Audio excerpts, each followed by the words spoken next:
Monday, January 11th, 2021.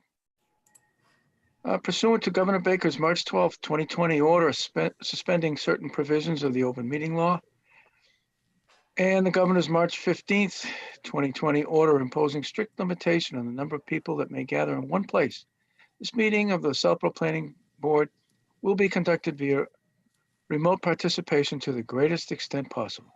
Specific information and guidelines for remote participation by members of the public and/or parties with a right and/or requirement to attend this meeting can be found on the Town of Southborough's website, www.southboroughtown.com. For this meeting, members of the public who wish to listen to the meeting or participate in the public hearing may do so in the following manner. Again, www.southboroughtown.com/remote meetings. No in-person attendance of members of the public will be permitted, but every effort will be made to ensure that the public can adequately access the proceedings in real time via technological means. In the event we are unable to do so, despite best efforts, we will post on Southborough's website an audio or video recording, transcript, or other comprehensive record of proceedings as soon as possible after the meeting. Our first item on the agenda is a discussion item, Master Plan Committee update. Mrs. Luttrell. Good evening.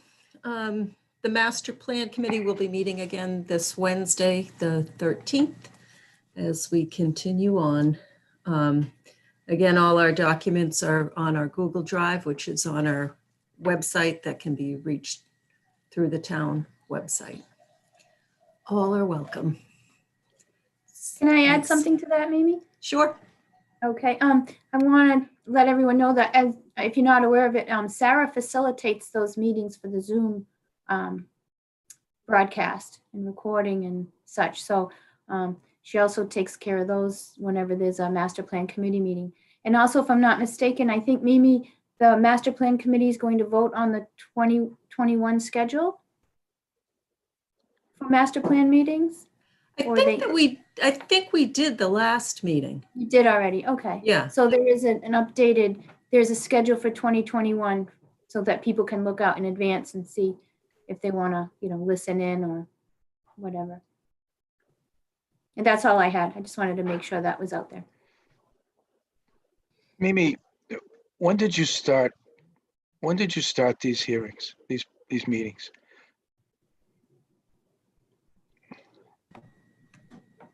I think it'll be a year in March, if I'm not mistaken. I thought we were approaching a year, and I think the optimistic schedule was to be pretty much wrapped up by this time. But your good work and thorough, details and the participation of your group is all good. It's better to do it right than do it necessarily fast. So now the 2021 schedule, does that go all the way to December? It does, and we're hoping we won't need many of those meetings. That's what we hope to start working on the draft after this meeting. So hopefully things will move quickly from here. And if so, then there would be a good timing, coincidental to hopefully a spring or early summer town meeting. Yeah, that was our intention, to have at least a draft to present at town meeting. Excellent. Any questions or comments? Seeing none, next item on the agenda is a public hearing. 96 Mount Vickery Road. Definitive subdivision plan approval. And a public hearing. Mr. Chairman, I'm going to recuse Mr. Mills. I'm going to recuse myself from this item. Okay, Thank you. thank you. The public hearing for the definitive subdivision plan approval is scheduled for 7:05. I see that my computer says it's 7:07. That public hearing is being continued from December 14th. There's also a public hearing at 7:10 p.m. for 96 Mount Vickery Road, lower impact development special permit. As you know, we generally combine these so close together, and the action of the subdivision approval and the action of the lid are so tied together that we manage them together. So if there's no objection, we'll open both public hearings at this time.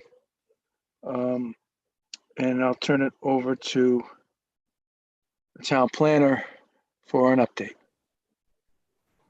All Karina. right. Hi, everybody. All right, since the last planning board meeting on December 14th, we received an email from the Board of Health with a report regarding soil testing and soil perk testing, witnessing, and different information regarding that the recorded percolation tests are good indefinitely. Deep hole tests were done, generally good for 2 years. All soil tests confirm that all 6 lots are capable of having residential structures designed and built without any public health or environmental harm. So as long as engineering plans in conformance with state Title V code and Southfield Board of Health rules and regs are prepared, submitted, and approved by the Board of Health. And the tests were conducted by Bowler Engineering, certified soil engineers, evaluators, during selective days in November and December. And the Board of Health sanitary inspector and certified soil evaluator witnessed all required deep observation and perk test hole on each of the proposed of the 6 lots. Michael, I think, had probably received that information directly, but I had asked Paul Pazinski, the Board of Health agent, to provide us with feedback on that, I believe. Then also, let's see here, on January 7th, just a few days ago, we received a second submission, a revised submission from Bowler Engineering with plans dated January 5th, 2021, an updated stormwater report with the same date and response to Fuss and O'Neill review comments, which we had in hand at the last meeting.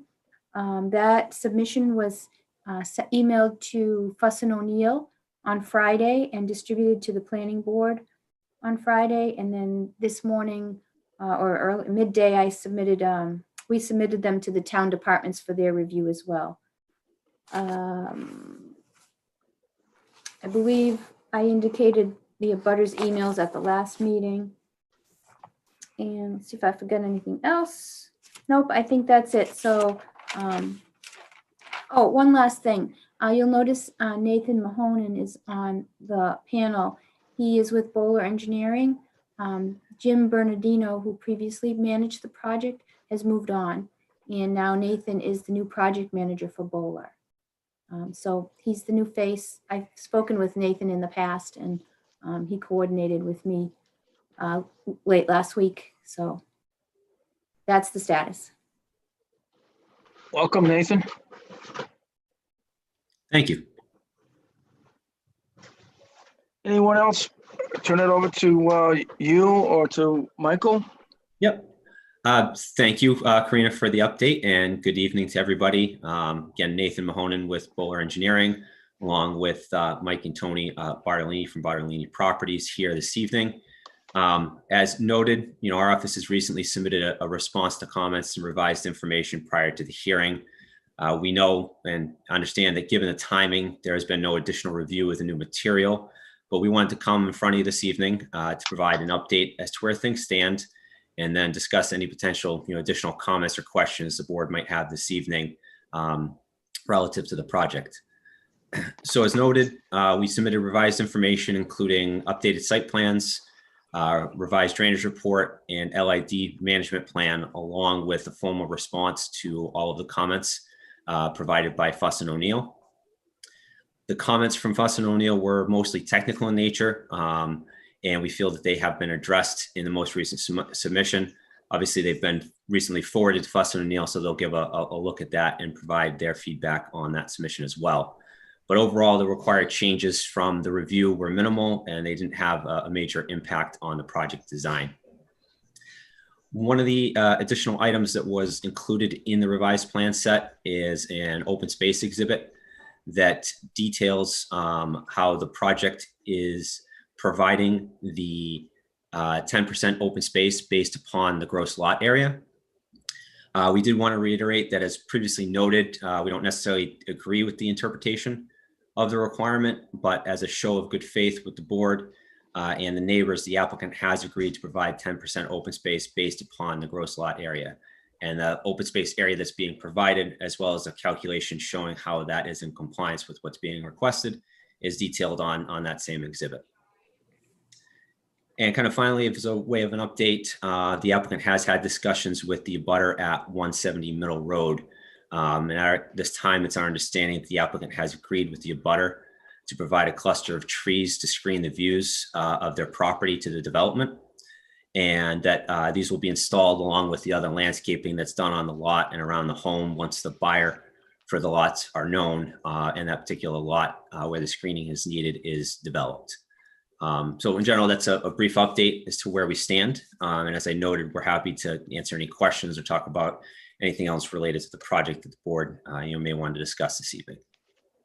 Don, may I just interject that I also failed to mention Freddie Gillespie from the Open Space Preservation Commission also emailed me this afternoon that they did not have a chance to review the plans. But they are going to schedule a meeting, and we'll let you know the date in hopes that they'll provide additional revisions to the plan based on tonight's hearing, if any. In that time, we can review them and offer comments to the planning board. So Open Space will have their review comments anticipated by January 25th meeting. And Nathan should probably coordinate with Freddie Gillespie, and Michael should too, on when that meeting happens.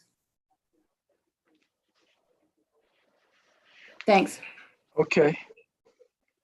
So if that's it, then I'll open it up to the board. We are a bit limited tonight in our ability to comment because of the recent submittal and the lack of the peer review comments. So Mr. Stein, any questions, comments? Not at this time. I'm going to wait for peer review and Open Space Commission review. Mrs. Luttrell?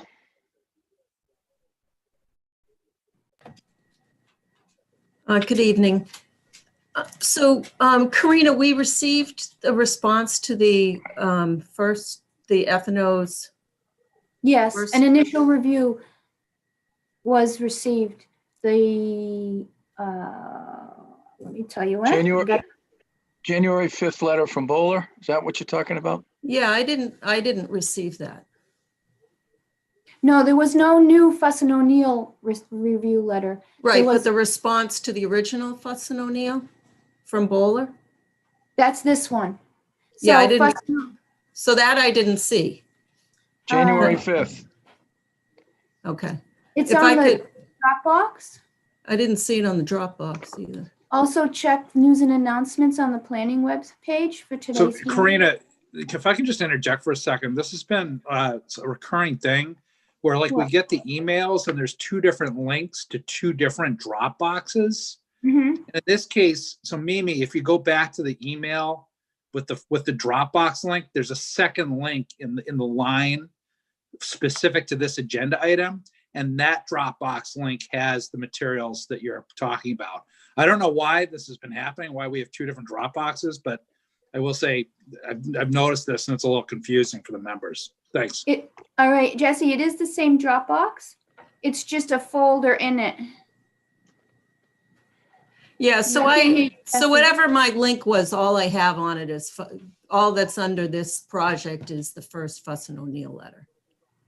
That's dated- right. There is no second Fuss and O'Neill letter yet. Correct, but I mean, that's the only The thing. response in that- comments. Yeah, Oh, that's yeah. all in the Folder. submissions folder. So it would be in the submissions link, but we'll make sure that it gets also into the meetings folder as well. But it's in the submission folder. All right, so I'll look for that. And then my questions. Will the trees along Mount Vickery Road be preserved? For either Bartolini Construction or Bowler can answer that question. Certainly, actually, Mike and I were talking about this earlier. The intent is to try to save as many trees as possible along the frontage to help with kind of screening of the first lot number 1 there from the road. Okay, so will there be trees noted on the plans that will be preserved? There aren't any currently. There are a couple along the frontage there that we are looking at preserving, but there aren't currently any shown on the site plan. Okay. And is the intention to have this subdivision completed within 2 years? I would defer to Mike on the timing of the construction. You mean from start to finish? Is that, or do you mean start within the 2 years? I don't, like, you mean completed in total? Yes, from the date of approval. The way we operate, most likely not. Like, once we start there, we intend to finish it as fast as possible. But I don't know if we'll be starting. It's difficult to tell when we'll be starting with the projects that we have before us now. Okay, because the subdivision application says the undersigned will complete the project within 2 years. I'm asking because I've heard that's what the application says, and I think, Michael, you signed it. But from what I've heard, it doesn't appear that that's the case.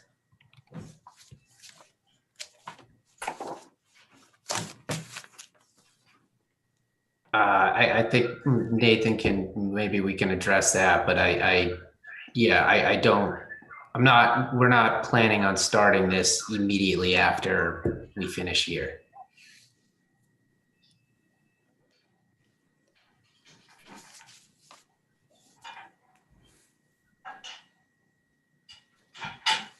Okay.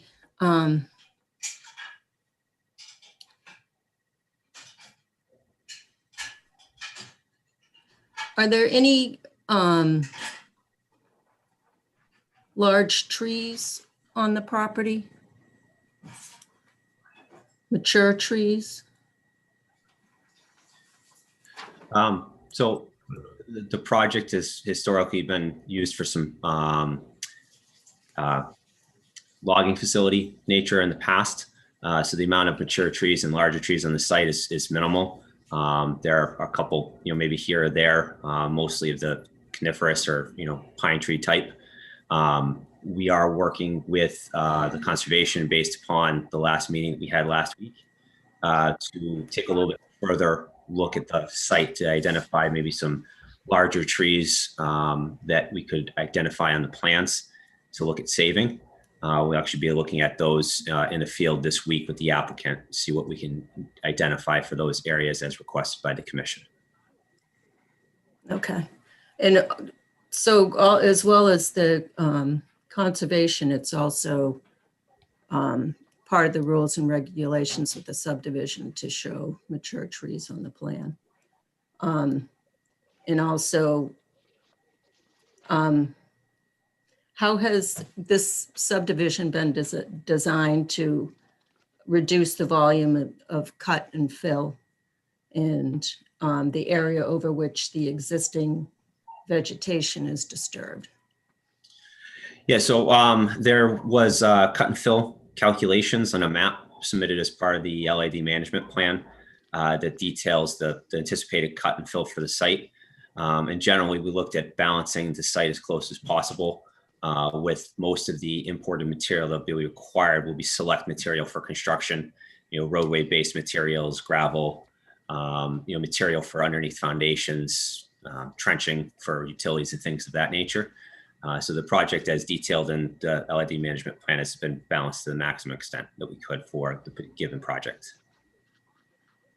So it has, so it looks like outside of the 20-foot no touch, it's almost everything else is going to be disturbed.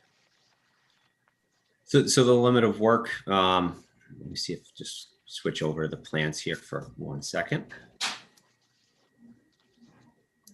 Let me just bring that page up.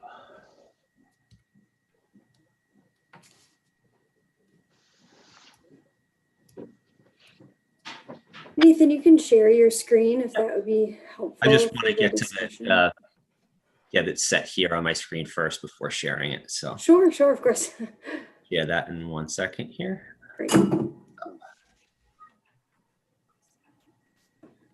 So the limit of work has been set along, just pop up here. Why that's shown so small today, but the limit of work on the outside of the properties is shown along the 20-foot buffer in some cases along these lots, but there are some areas outside of it where we do pull away from the 20-foot. And there is an area up in the corner here that will be left undisturbed. As part of the ongoing discussions with the commission, one of the other additional things that they asked us to do was look at trying to increase some of the, or minimize some of the disturbance to the buffer zone, kind of behind these lots 1 through 4. Again, we'll be working with the applicant in the field this week to try to identify those areas to minimize the amount of disturbance on the lots, and in particular in these areas here. In addition, as Mike's described it before in the past, as the road is developed and the lots are developed, the applicant will look for kind of select areas that don't necessarily need to be disturbed. It can be preserved as they're developing each individual lot on a lot by lot basis to try to minimize the overall disturbance of the project. But that's the general approach. That's what's outlined on the plans and in the documents that were submitted to the board. Okay. And to reiterate, a lot of people are focused on the no-touch zone, but there is obviously a large portion of undisturbed wetlands over here and a portion of upland on the opposite side that would obviously remain as undisturbed and as part of the project. Right. But that you can't disturb the wetlands. There's provisions to disturb it to a certain extent, but it's worth noting that there is a large portion of vegetated wetland that would obviously be considered undisturbed as part of the project.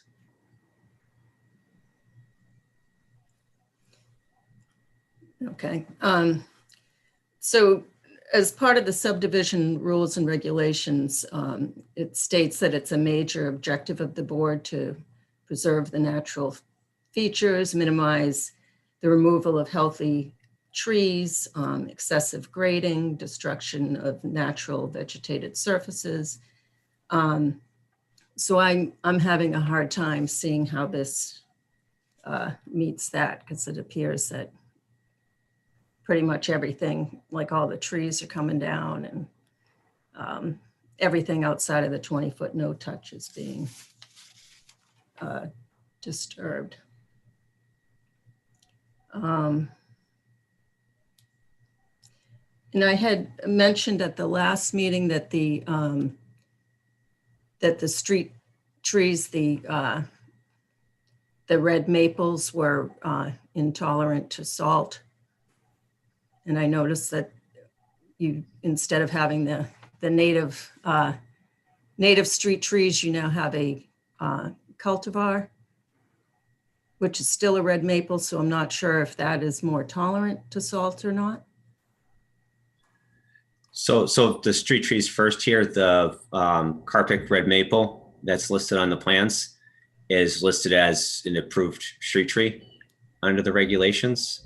And it is listed as moderately salt tolerant. There really wasn't a street tree in the regulations that said specifically salt tolerant, or this is the best salt tolerant tree. They kind of rated it to not to moderately from the way that we were reading it. So we picked a tree from the regulations that is listed as moderately salt tolerant. If it's a cultivar and the board wishes another species, I mean, I don't know if there's a specific species that the board is looking for or another type of species, but again, we picked it from the listed regulations. So we were presuming it was an acceptable tree underneath the regulations. From our street tree guidelines? Correct. There's this street tree guidelines and there's subdivision guidelines for the trees as well. But there's it was numerous pages of different trees that were listed within the regulations that were available for use. Yeah, it only seemed like there was maybe 5 moderately salt tolerant trees. And that was your highest rating for salt tolerance. And that was one of them. It's in the street tree guidelines, so I don't. Okay, I'm I not didn't, I'll go back and look at that.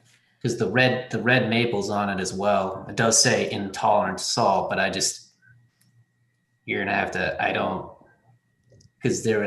think there was much to pick from for moderately salt tolerant trees. I think there's like 30 trees and only 5 of them qualify. Nathan, can you confirm that was the 2019 street tree guideline? Not off the top of my head. I Did believe you get it off the website? I believe so. Yes. Yeah, that should be the current one. I believe Mimi at the time, and I don't want to speak out of turn here, but and I have to look back at the guideline too, but I remember working with the DPW, and we had a few trees put in there that were salt tolerant because the goal was to have straight native species for the most part. So there were a limited number of the salt tolerant out of that whole group, if I recollect. Yeah, I looked at them. I guess I didn't look very well. I'll have to go back. And then my last question was the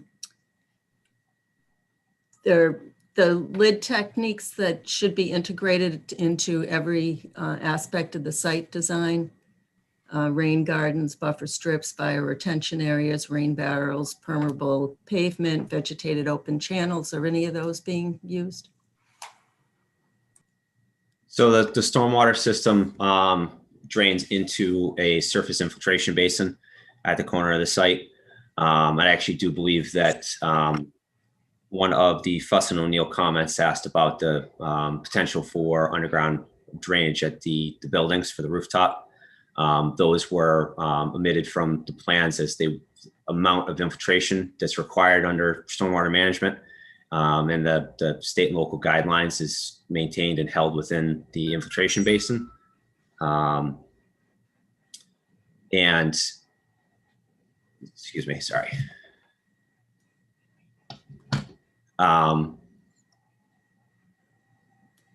That's the way that the system has been designed, and it meets the state guidelines for stormwater management and the DEP standards. Again, that's being reviewed by Fuss and O'Neill, but we believe that we've addressed their comments relative to the questions on the stormwater system. So there are no low impact development techniques that are being utilized? Well, there are no rain gardens or rain cisterns that are implemented. We have looked at doing low impact development techniques in other ways, reducing the pavement width from 24 feet to 20 feet. The request for the waiver to reduce the impervious area by removing or the requirement for the construction of the sidewalk, which would essentially only service the homes on the street, as there's no sidewalk to connect to out in the main road. So we've looked at ways to incorporate LID by reducing impervious area rather than necessarily in construction of a small on-lot bioretention area for the homes or things of that nature.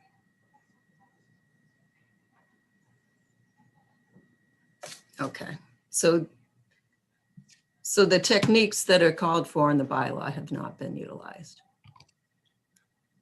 To be honest with you, I'd have to take a look at that section in a little bit more detail, just to see what the language says relative to requirements versus what's on the plans. But I can certainly do that as we're progressing and waiting for Fuss and O'Neill to provide their updated letter. Okay, thank you. That's all I have. Mrs. Houlihan. Hi, good evening. I just had one question. So I was going through your response, comment number 14. You state a separate tree line exhibit was included in the submission, and I couldn't locate that. Apologies about that. I noticed that reading the letter before the meeting again tonight, that was a typo. It should basically just say that the tree lines are shown on the submitted plans, both the existing and proposed, as well as the limits of trees to be removed. And then just curious, just saw the two demolition plans, demo A and B. So is the intention to do clear cut like all at once, just clear it all down? Or are you proposing is that you're working with the Conservation Commission to establish a plan for that? So the project would be phased. The roadway and the stormwater infrastructure and utilities would be constructed first. So the area necessary to construct those elements would be cleared and cut first. And then the lots would be opened up on a lot by lot basis as they're constructed for homeowners. So that the amount of clearing would be at one time would be limited as what's needed for the development of the road and then the development of each lot as you progress through. Okay, that's all the questions that I had for tonight. Thank you. There was, going back to Mrs. Luttrell from our last meeting, I believe there was, I can't seem to find it in the Bowler. Well, I thought I read it a little while ago about a separate landscape plan. I think the response was that you planned to work with the new homeowners on landscaping. Do I have that right? So the comment I believe you're referring to from the letter and the response letter is Fuss and O'Neill was kind of asking more of a generic question on how the areas that were being opened up were intended to be stabilized for permanent stabilization. And our general response was that, the outside of the street trees, obviously, and the work within the right of way, which would be, loam and seed on the shoulders, the lots would be loamed and seeded for restoration and permanent stabilization. And then on a lot by lot basis, the landscaping would be developed and installed in conjunction with consultation with the future owner, because obviously everybody has different tastes for what they want to see. But the intent would be to provide, plantings, around the home and on the lot to provide some additional landscaping for each home as they're built. Is what you're just saying, Nathan, a numbered comment? Yep. Let me pull up that letter.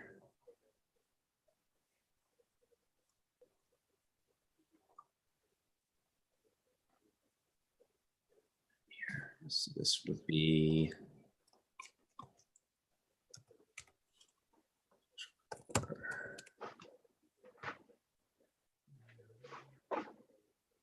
that particular comment. I thought that was in there.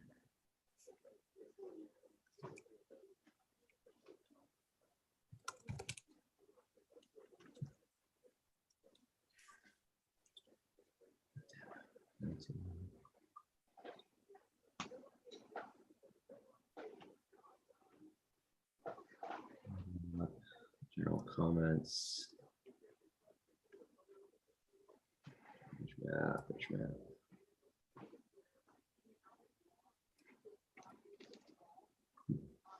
My apologies. Actually, there was two separate Fuss and O'Neill letters, one for planning board and one for conservation. I think that specific comment came up in the conservation letter. So it's not in writing in one of the response to comments, but the procedure and discussion that I just had is the applicant's intent on landscaping the individual lots and permanent stabilization. Well, okay. the planning board, I think the board would consider that to be kind of an open-ended item. Whereas if a future homeowner says, I don't want any landscaping, then we get no landscaping.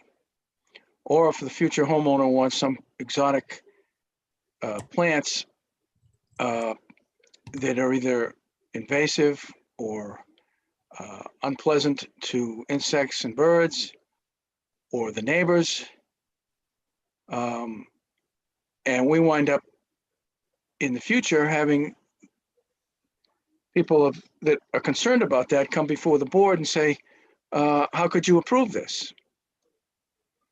So I would recommend to the board, and we have the town planner make sure we coordinate properly with conservation because we don't want to cross over into their jurisdiction, that we have an agreed upon understanding as to how the landscaping is going to be documented. And I think earlier, Nathan, you referred to the street trees on Mount Vickery as part of the overall landscaping program.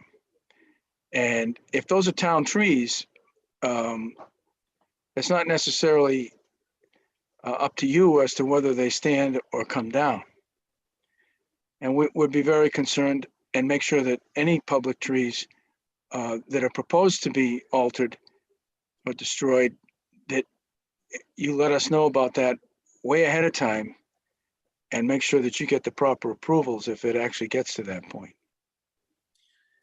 Understood on the street trees. Obviously, anything within the right of way would be considered, town-owned tree, and would require generally removal of that tree or alteration to that tree would require approval from the town. Comment 16 talks about the calculations relative to a 50-year storm and what you prepared, which was for a 25-year storm event.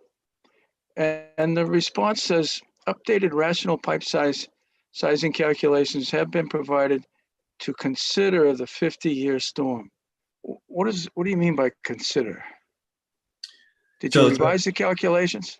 The calculations were revised, yes. Based on a 50-year storm? Correct. Okay. I think the only other thing that I have is, and I'll say this, I think maybe the same words that I've said to previous proponents that come in over the years and don't take the lid seriously.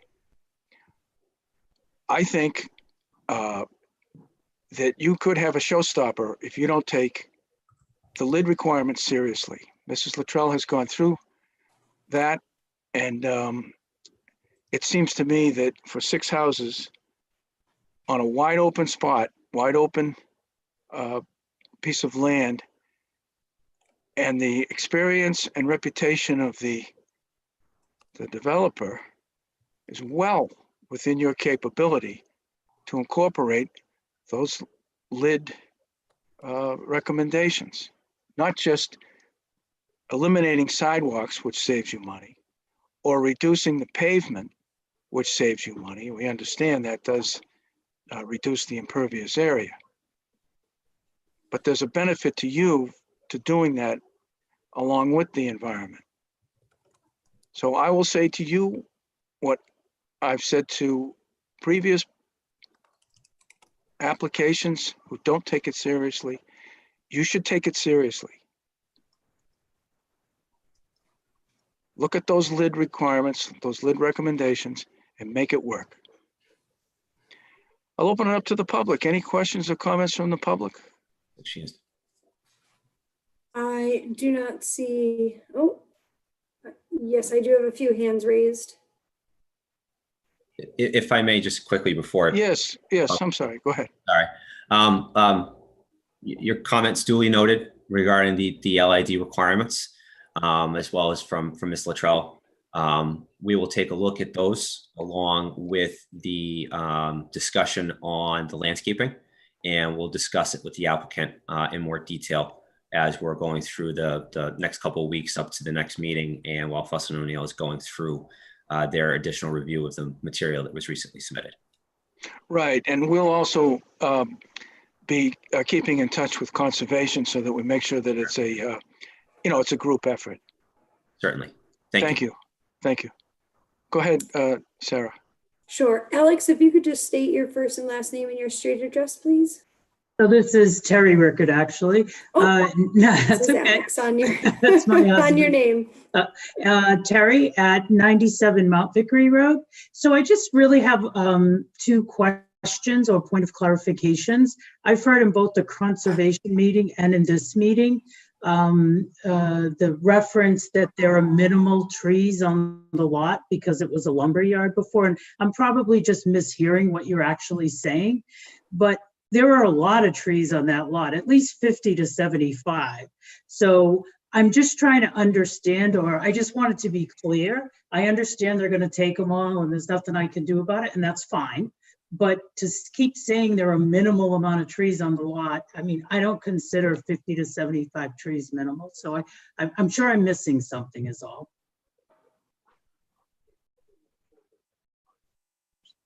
Oh, I guess I'll say my second question. So I would, and then my second question, I know when Ms. Luttrell had asked about the trees on Mount Vickery that were talked about, but not officially in the plan.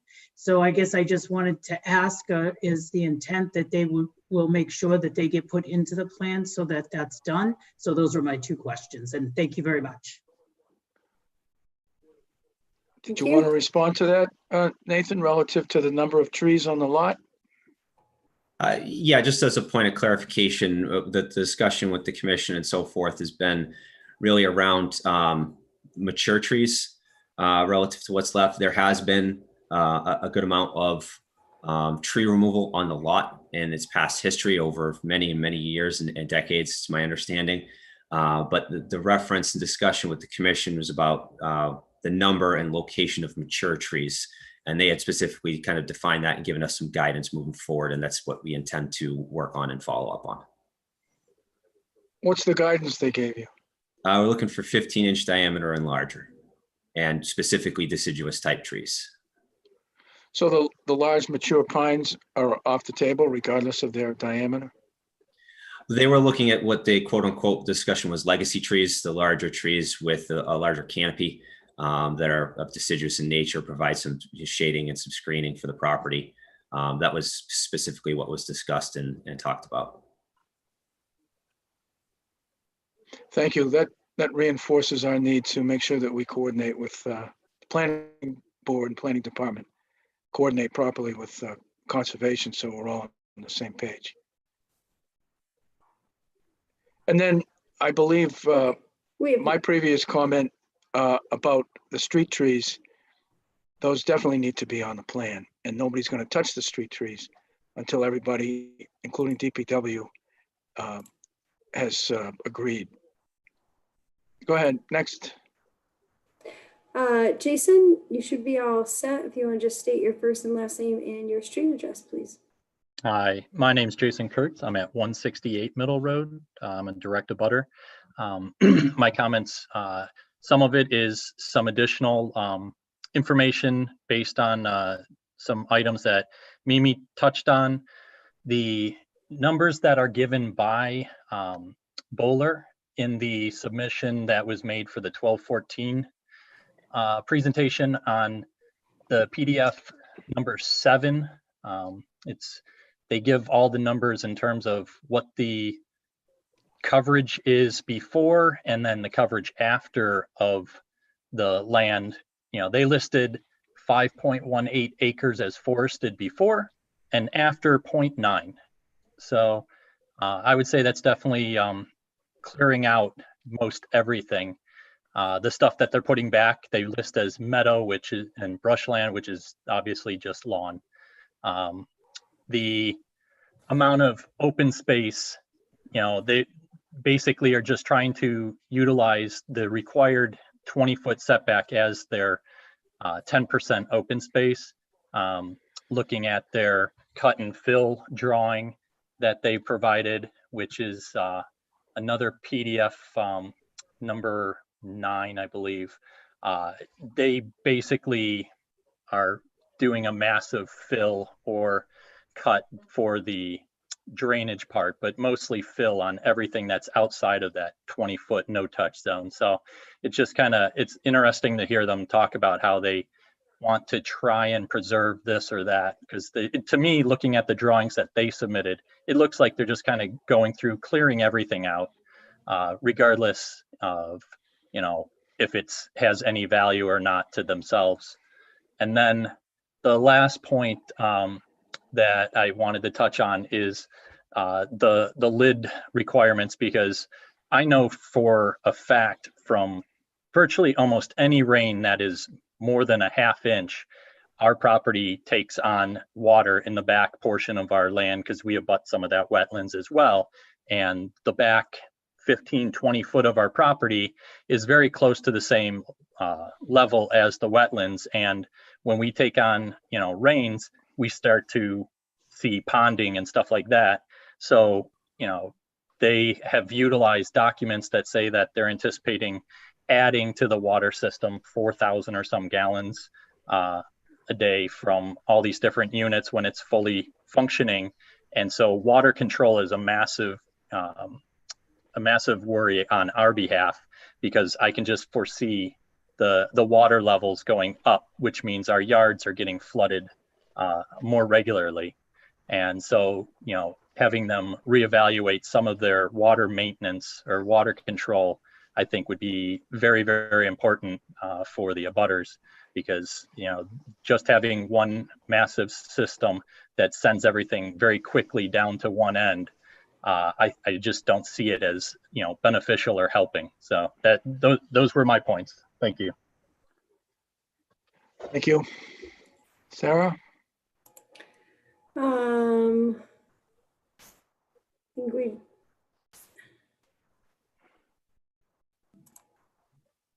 If I may, while Sarah's looking, just 2 points of clarification relative to what Mr. Kurtz was discussing.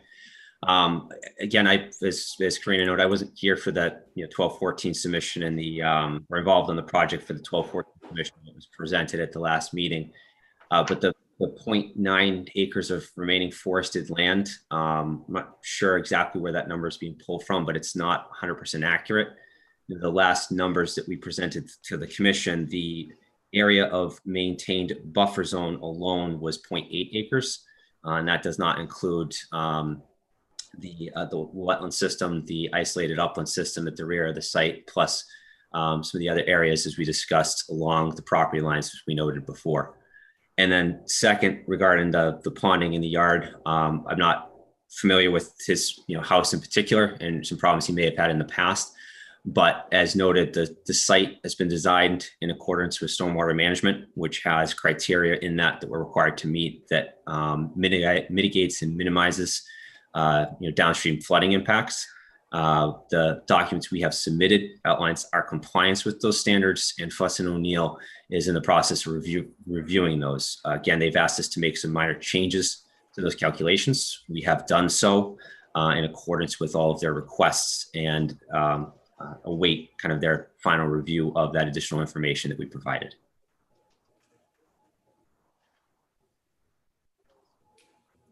Mrs. Luttrell?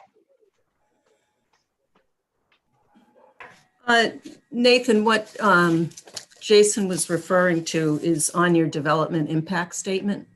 And that's where it states that at present there's 5.1 acres forested and after completion 0.9. So if that's incorrect, you may want to update that development impact statement. Thank you. I'll take a look at that original one. If it does need to be revised and resubmitted, we'll provide a new one. Thank you.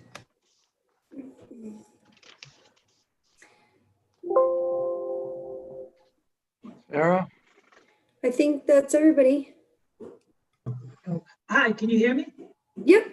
Oh, hi. So I just had, this is Terry again. I just had a quick follow-up because I just don't understand just my own ignorance. Why is there a preference for deciduous trees as opposed to conifers? Like, why do we look to keep those and not the conifers? And again, I really, in this point, I'm just curious. Does anyone know? Well, that's according to Nathan, that's a Conservation Commission request. Is that right, Nathan? Can you help That us? was the discussion, is when we were talking about the larger legacy trees, was to look at those trees in particular. I know that I'm not a landscape architect or an arborist, but my understanding is that, a lot of times those larger mature pine trees, when they're by themselves, they can tend to become unhealthy, and you can have some issues with some fall hazards with them. So it's really kind of a safety concern, is my understanding, relative to maintaining some of those more individual coniferous type of trees. Okay, Nathan, thank was you there very much. also- Just a quick question, Nathan, wasn't there some discussion too, if I'm not mistaken, about the pine trees, once the areas are cleared, like the pine trees are more exposed to light, and that's Yeah, that's where it goes to. I think they're more exposed, usually in the pines, especially even new plantings or maintaining trees. You like to try to keep a group or a stand, is my understanding, so that they have a better chance of surviving and staying healthy. And when you individualize them, it becomes an issue, and it's a safety concern. Obviously, once trees become unhealthy and potential for fall hazards, things of that nature. Thanks.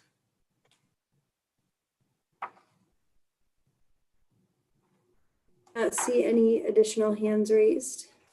Nathan, can you put sheet C301 on? Yep, just one moment.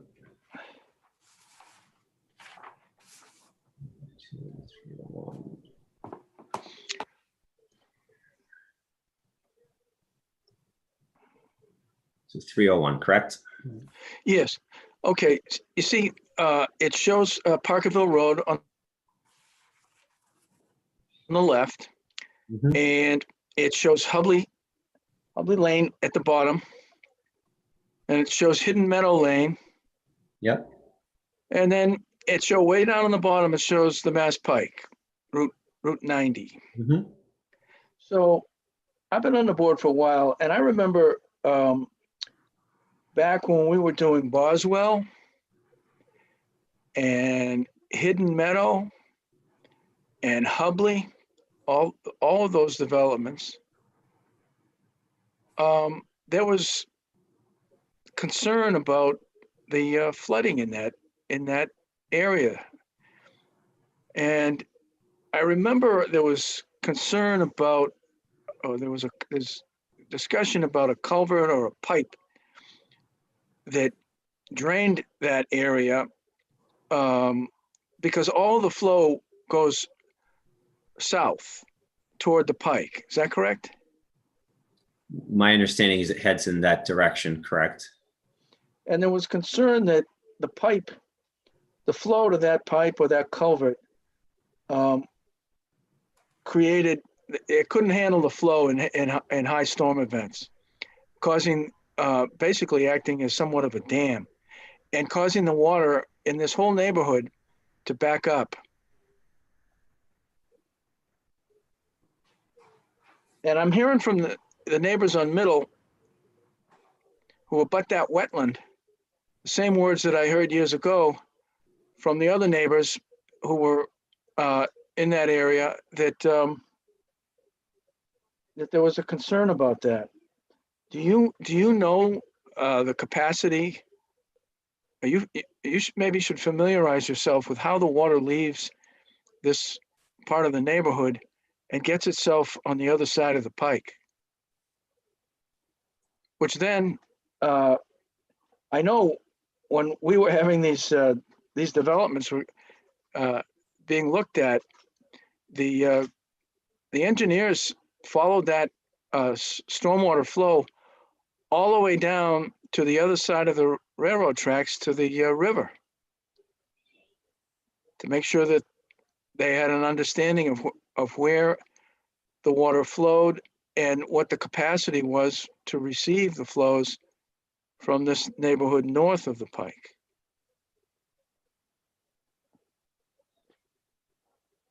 I think it's our response, unless the DPW or somebody can provide assurance or an update on the status of those flow structures and the flow channels. I think it's the responsible thing to do is to take a look at the water leaving this area and making sure that there's capacity for it to be received downstream. Is there anyone else, any questions or comments? Don, if you'd like, I can also forward you the updated copy of the drainage report. I don't think it includes what you're talking about, but I know that we didn't include that in your packet, the revised one. Yeah, I mean, it's a little, peculiar to, ask a proponent for a small, relatively short road with only 6 houses to take a look, half a mile downstream. But this has been a problem in that neighborhood for a long time, on and off when we have heavy storms or wet periods of time. And we want to make sure that we don't make it worse. And if there's an opportunity to improve it, we should know that.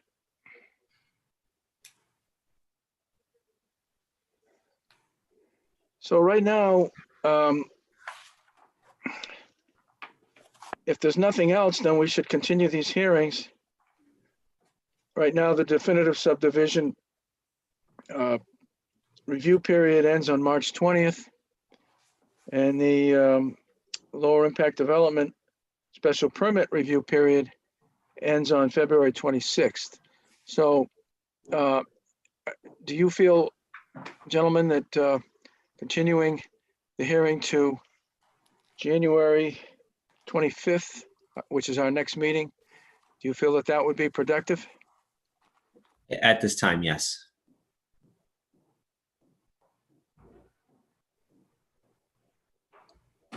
Karina, have you shared, I know you talked to me this afternoon about Fuss and O'Neill's timing to respond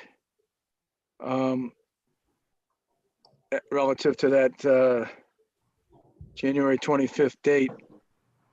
I know that's 2 weeks from now, but if you think there's enough time for all the necessary steps, then we'll continue it to the 25th if that motion carries. I would like to say that realistically, Fuss and O'Neill's review comments will come in closer to the 25th than closer to now. So you may not have enough time to respond with revisions on January 25th. But I did speak to them and they did say that they would have it by the 25th, and I asked them to clarify if they could provide it prior to the 25th with at least some time for you to be able to review them and, possibly address them. But that was later this afternoon and I haven't heard back. I'll know more tomorrow.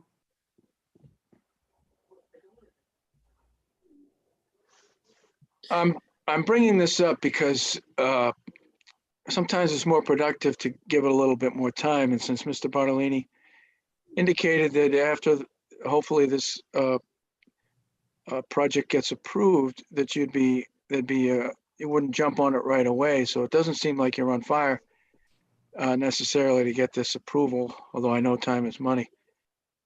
When's our next meeting after the 25th? Next meeting is February 8th. Note that also the 18th is a holiday, Martin Luther King Day. So there is 1 day less before the 25th. And then the following meeting is February 8th. So I understand the discussion and Fuss and O'Neill's timing with, due respect to the board, the applicant would request that we continue to the 25th. And hopefully we can get some information out of Fuss and O'Neill in advance of that. And we would do obviously our best to turn around any information that we need to do on our end with appropriate time for the board to take a look at it. Yeah, sorry. I'm sorry, go ahead, Michael. If we could keep it to the 25th, I think we should know fairly quickly as to whether or not we can actually keep the meeting on the 25th. So if we could continue to the 25th, that would be best for us. Right. We try to make sure we take care of the applicants, but it's not always just what's best for you. sometimes it's what's best for everybody. Karina, would we have other business on the 25th? We would have, hold on. What's happened in the past sometimes is it's the only item on the agenda. And then the proponent says, well, we're not ready. We'd like you to continue it to the next meeting. So then we have to all get together and open the public hearing without comment, continue it, and, use up another part of an evening for the board members and staff and the public. So I'm okay with the 25th. We'll give it a try, but remember, In you've answer also to your been, question, John, that the other item on, other than the standard items is Face School and their potential project. okay. All right. So then I guess it would be appropriate to entertain a motion to continue both hearings to January 25th. So moved. Second, Motion's been made by Mr. Stein, seconded by Mrs. Latrell to continue the public hearings to January 25th at 7:05 and 7:10 PM. Any more discussion? Any discussion? Mrs. Houlihan? Yeah, just a point. So if the fuss and I think my greatest challenge is my inability to actually do anything during the course of a day. So if the content comes in on Monday, I'm not able to look at anything in preparation for that night. Well, So, then we just move it on to into February okay, and March and April if we have to. We're gonna do it right rather than jam it all in. thanks. Proponent thinks he Also- can, it'll be productive, so we'll respect that. Go ahead, Karina. Yeah, and just want to point out that, the application always explicitly states that any new information, including revised plans, new exhibits, et cetera, required to be in the planning department 7 days before the scheduled planning board meeting to guarantee that they get heard, so to speak. If it doesn't come in with that buffer, 7 days buffer, the planning board can opine and decide that they don't want to, they can just simply continue it to the next meeting. But it is true, the turnaround time is, everyone thinks it should be so aggressive, and it doesn't, realistically, it doesn't work that way. Because when we get a submittal, we have to process it in the planning department. Then to ensure that everything matches, the electronic files match the hard copies, et cetera, there's enough copies. It has to get distributed not only to Fuss and O'Neill, but to the other departments and the planning board. And then once it gets to Fuss and O'Neill, this is not their only project. So it gets into their queue based on their bandwidth. And typically it's no less than a week. It's typically a week and a half before we get a response with comments. And as you know, these planning board meetings are every 2 weeks for the most part. So 2 weeks is not a realistic timeframe to expect Fuss and O'Neill comments, a revised submission from the applicant, and 7 days for the planning board to be able to review the new information. Because this is, an elected board and with full-time jobs and et cetera. So the time frame has to be that buffer so that they do have a chance to review it. So you can see, that's why I believe Don's asking, because the time frame is very tight for 2 weeks to have a complete cycle like that. Right. I mean, we'd like it done correctly as well. Wasn't trying to push you. So if it's that much easier to go to the 8th or better for everyone, we're okay with that. It's not, we're just trying to keep things moving. I wasn't trying to push it to the point of the 8th is fine. Right, and I just explaining the process, because often it gets perceived that things aren't getting done fast enough, whether it's the reviewing consultant or planning, but we really are trying to do a realistic cycle here. And, this happens every time we get an application, the 2 week time frame, just because there's a meeting every 2 weeks, doesn't mean that application is ready to be heard every 2 weeks. So It's I'd more- like to amend the motion, Mr. Chairman, to February 8th. Second, So, any discussion? I want to make, the board, I think we're all willing, a motion was made to meet on the 25th, and it could be productive.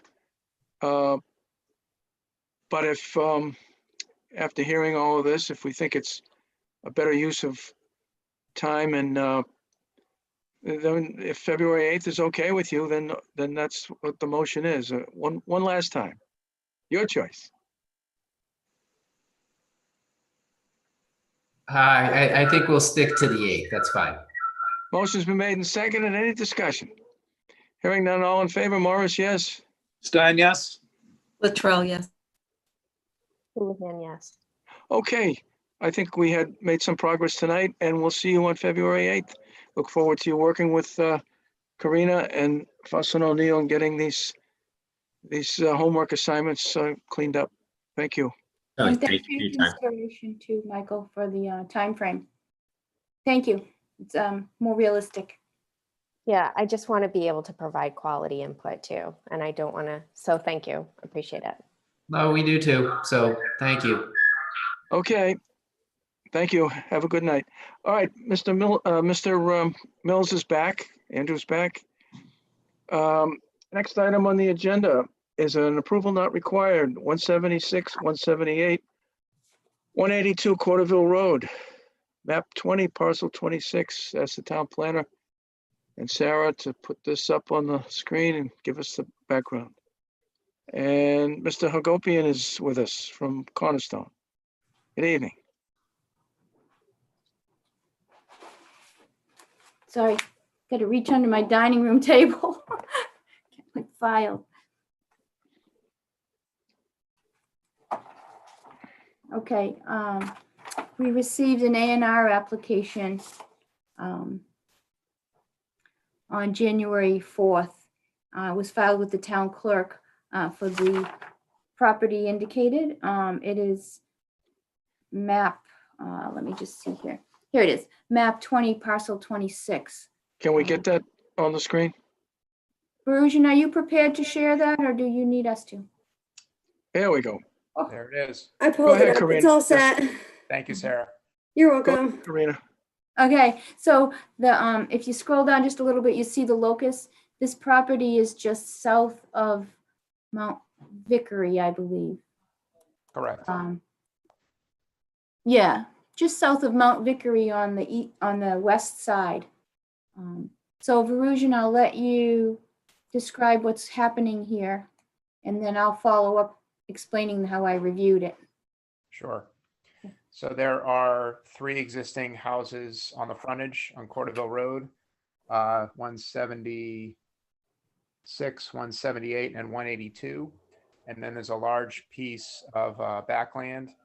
And as simply as I can put it, the Baldellis want to split up that rear parcel into equal portions and give each lot an equal share of the rear land. So all the lots in the front remain the same, other than they all gain area and 2 of them gain frontage. And we're also rectifying the issue of an encroaching garage, giving it the adequate side yard setback. So we're fixing that as well. And that's it in a nutshell. Thank you. You looked this over, Karina? Good to go? I did. Verusian supplied me with an initial draft. I reviewed it, checked the deed references, all the notes, etc. He provided the some minor revisions, and it looked good to go. Open it up to the board. Mr. Mills, I have no questions. Mr. Stein. Just, Karina, could you reconfirm that the frontage meets the A&R requirement? No, they are non-conforming lots, I believe from the late 1800s. If I'm not mistaken, I have the property card here. So they're becoming less non-conforming as far as frontage. So as Verusian pointed out, Lot 1 will maintain the frontage it has as the current parcel. Lot 2 will be gaining 20 feet from, Virgin, if you can point to the beginning of the opening of the property. So Lot 2 is gaining that 20 feet. And then Lot 3 is getting the other side 20 feet, which is improving their frontage. The minimum frontage requirement, you got to scroll down a little bit, for this residential A is It's 100 150 feet. feet. Yep. And if you look over in the notes on the right-hand column of the title block in the top right corner, there is a note that says, number 7, 8, note number 9 says, Lot 1 proposed frontage remains unchanged. Lot 2 proposed frontage is 128, I think. I can't really read it. Lot 3 is 145. So more than they were. So they're becoming less non-conforming. Correct. So, Don, is that, I don't remember doing an A&R with less than the stated minimum frontage before. These are pre-existing lots, and the planning board would,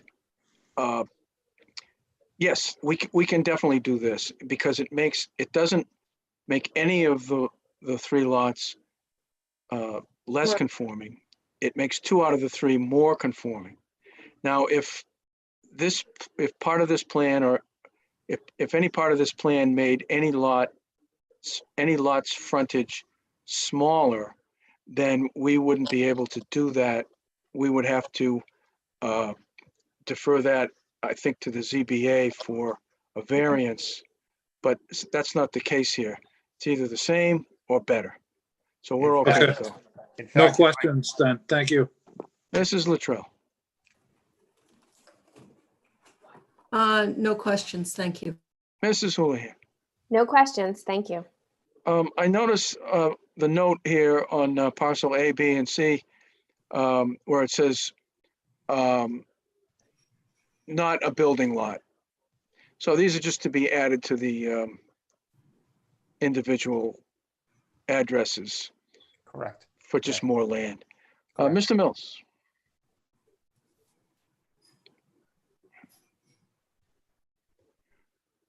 I make a motion, we approve the requested A&R from the applicant for Corporal Road. Second, Motion's been made and seconded. Any discussion? Hearing none, all in favor. Morris, yes. Mills, yes. Stein, yes. Latrell, yes. Houlihan, yes. Very good. Thank you very much. Thank you, everyone. Have a good Thanks, evening. So- Version. You bet. Karina, what's the plan for us to sign the A&R? So we have the Mylar at the planning office. Tomorrow, Sarah and I will coordinate, one of us will coordinate with you to, when anyone can come by, or if you need it dropped off, and we'll pass it around to the next person. Should take a few days. Richard Baldelli contacted me today and was asking to pick it up tonight, like right after the meeting. He just didn't realize the Zoom part of it. So I told him that it would be during this week, we'd try and get it endorsed, so that we will let you know when it's fully endorsed, and so you can come pick up the Mylar. So That as soon as some point tomorrow, board members could make arrangements to sign it. Correct. Okay, thank In a you. nutshell, yeah. All right. Next item on the agenda is Thank a discussion item. Bigelow Road, map 49, lot 19, Eagle Scout Project, trail and viewing platform. I asked the town planner to give us the background on this discussion item. And as you can see on the agenda, it's a discussion item. There's no action required by the board tonight. But perhaps the proponent can benefit from our comments and move in an appropriate direction. Karina, So we became aware of this project through conservation. There's a property on Bigelow Road. It's known as Assessor's Map 49, Lot 19, and it is in between 42 and 44 Bigelow Road, I believe. And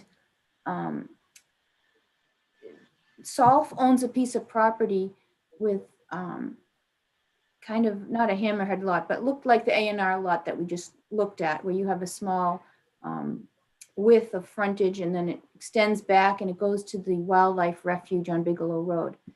So there is a proposal from Robert Stewart, who's a scout looking to have an Eagle Scout project to create a trail from Bigelow Road down towards the swamp area with a small wooden platform for viewing.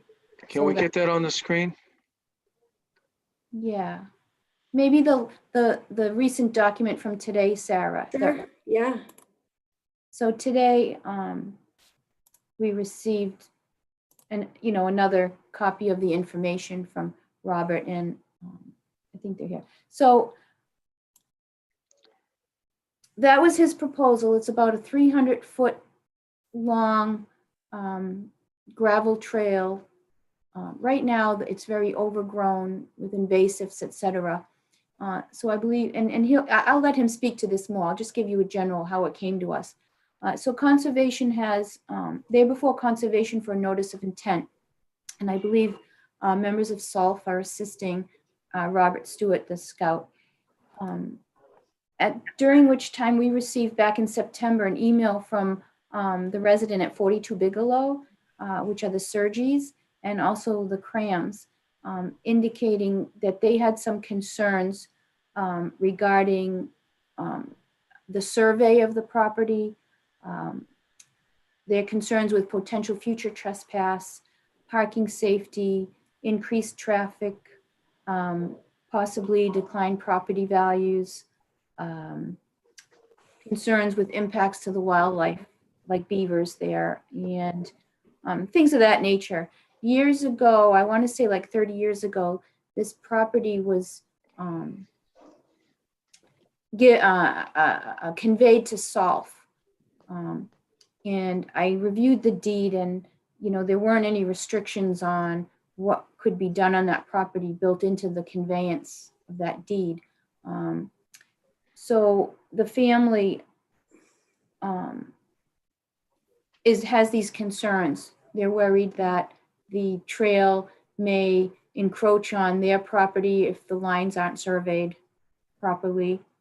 They're concerned with possible herbicide of spraying on invasives if they have their private wells there. So I received that letter, an email with a letter dated August 19th, describing their concerns during the notice of intent. And then I also received one on September 22nd with their concerns, again, outlining this in a very comprehensive way. Then in October 29th of 2020, I received a copy of a letter to the Board of Selectmen from the Surgeys, again, 42 Bigelow Road, and the Crams at 44 Bigelow Road, expressing their concerns and copying all the departments. This was followed by a cover letter and a petition from the neighborhood requesting, in November 13th, requesting that all the boards and committees review this project as they would any project. In other words, follow the code, and if it's required, that they should. So here we are. So at the last meeting, I asked if we could have a discussion with the scout so he could explain his project, how he got here. And I also informed the neighbors who had concerns so that they would have an opportunity to ask their questions. I can tell you that I had a conversation on the telephone with the scout, Robert Stewart, very productive, explaining to him the concerns about the parking at the entrance and where that is, that he should contact the building department as far as the deck is concerned to make sure that anything he has to do through that department. I also had a good conversation with Donna Sergi, who had asked me if I had all the information of their concerns, and I told her we did. And they may be participants here, but I don't want to go on too long, so we'll let the Boy Scout talk to his project and his how he feels it would be a benefit to the area and to the town. I'm just gonna stop sharing momentarily so I can promote him to panelist because I can't see my attendees while I'm sharing. So.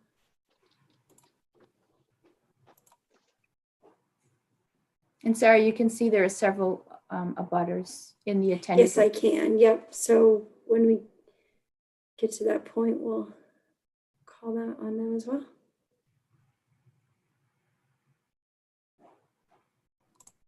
And while we're waiting, I'd like to point out that, you know, it's a Residence A district. Solf is the owner.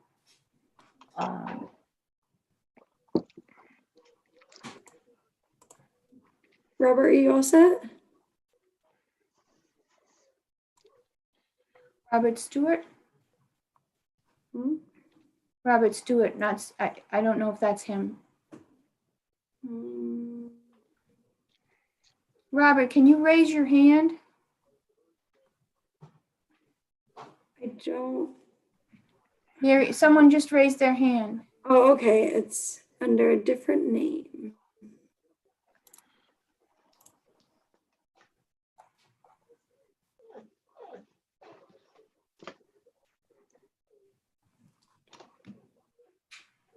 Hello, sorry, I'm on my dad's computer. That's okay. Sorry, I couldn't Hello. find you. Hello, you call yourself, they call you Robbie? Robbie, Robert, I don't mind. I was just looking at some of the email traffic, and you were referred to as Robbie. So welcome to the planning board. And you're free to give your presentation, ask your questions, and we'll see where it takes us. But remember, this is a discussion item, and you're here to show the public and planning board what you're proposing. And if you'd like, we will provide you with our opinions. You're on. All right. As it stands right now, I'm making a gravel trail, as Ms. Quinn already introduced. It's on a 40-foot wide strip of property owned by Solf. Up at the top, you can kind of see on the map there, it flares out as it meets the road to 88 feet.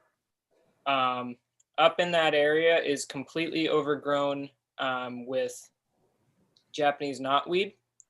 As part of my project, given the fact that I do plan to build on a resource, or build down to a resource area, and within the buffer zone of that resource area, I've already discussed with the Conservation Commission invasives mitigation to make up for any damages done to the wetland. So part of that is going to be removing the invasive knotweed. Up in that section also is where we plan to install parking spaces because the knotweed will already be removed. Right now, we plan on installing 2 parking spaces just to stay away from the 2 abutting properties, although that number can be changed. Robbie, are you sharing the screen or is Sarah? I am. Sarah, can you scroll down to, I think he has some pictures there that show where he's proposing some spaces. Yeah, keep going. Okay. It'll be pictures of the side of the roadway as if you were looking at street view.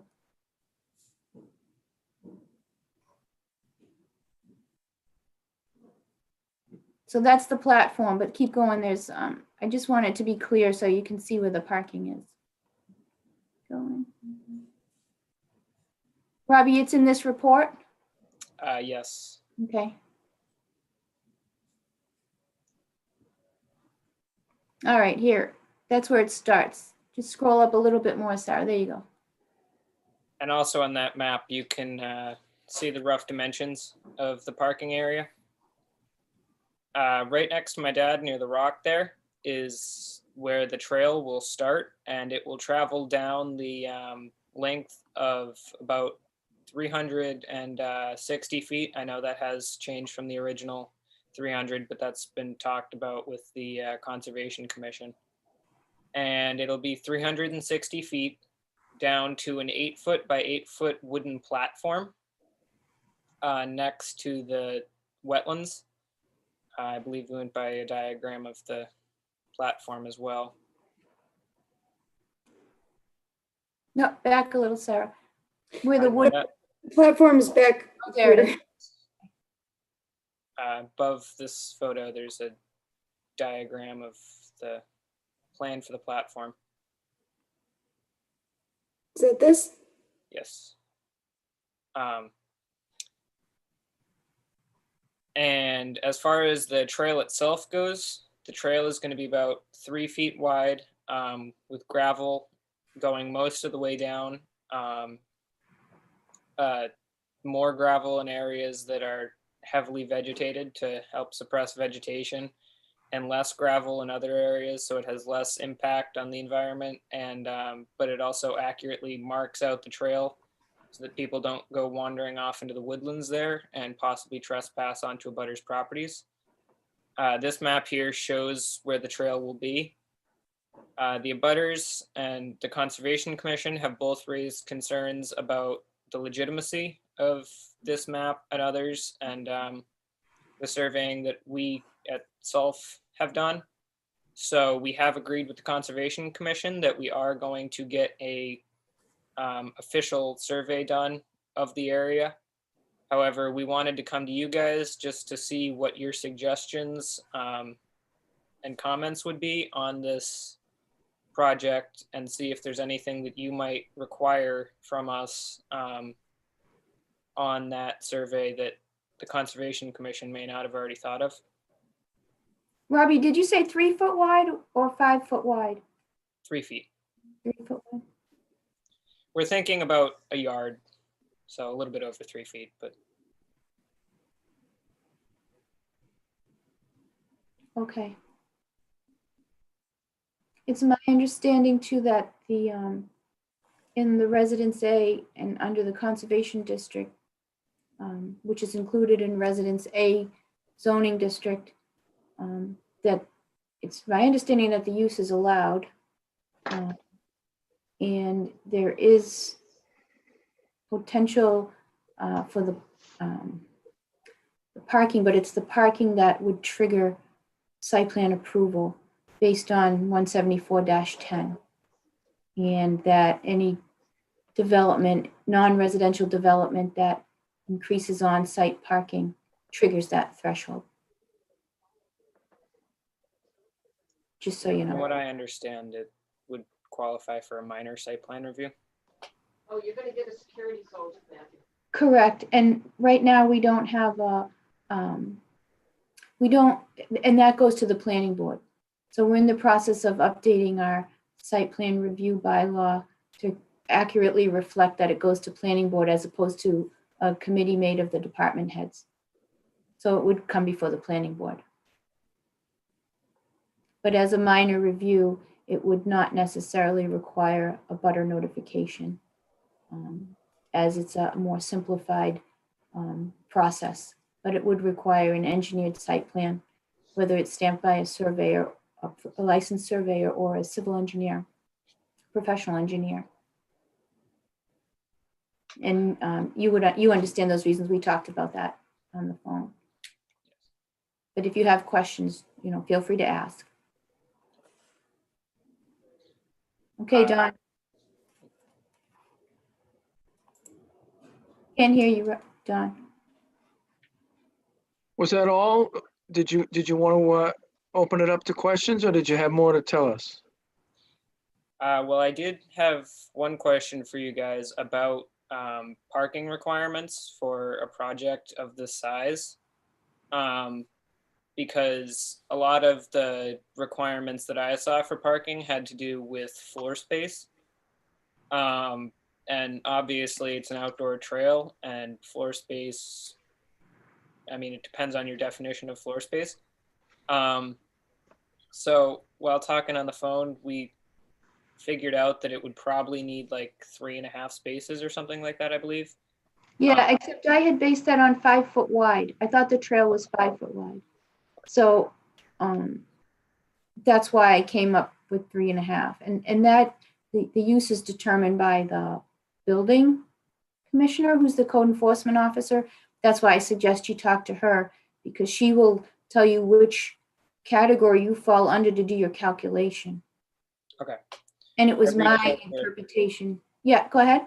I've reached out to her. I haven't heard anything back yet, though. So Okay, yeah, she will get back to you, but it was my interpretation when we talked on the phone that the 3 spaces was derived from the parking code that indicated it was an other use. It didn't fit any of the other categories, so it would be 3.5 spaces per 1,000 square feet. So you'd calculate your deck and your trail width and your parking area and come up with the number of spaces. But the building commissioner would confirm that that's the right interpretation of which calculation you use. Okay. So you're right, it did come to, 3.5, 4 spaces, three to 4 spaces, depending on how you look at it.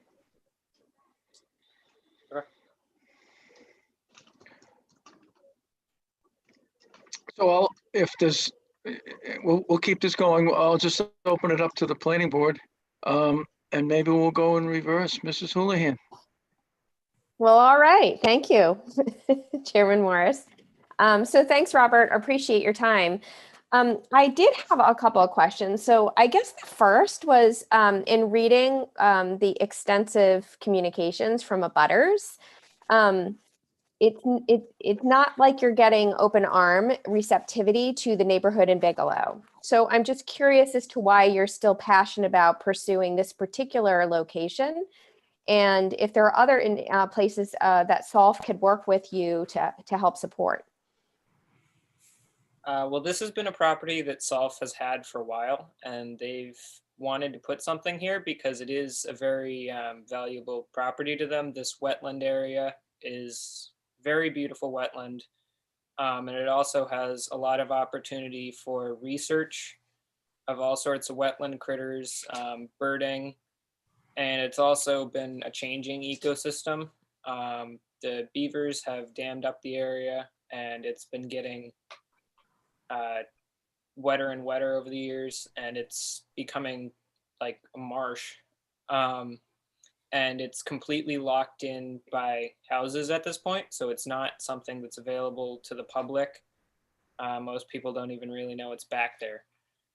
And the reason I'm so passionate about this is because, I've put in quite a bit of effort so far, and I want to see this project through because I think it'll benefit the community. It's also near the Sawwink Farm and a couple of other open areas in that area.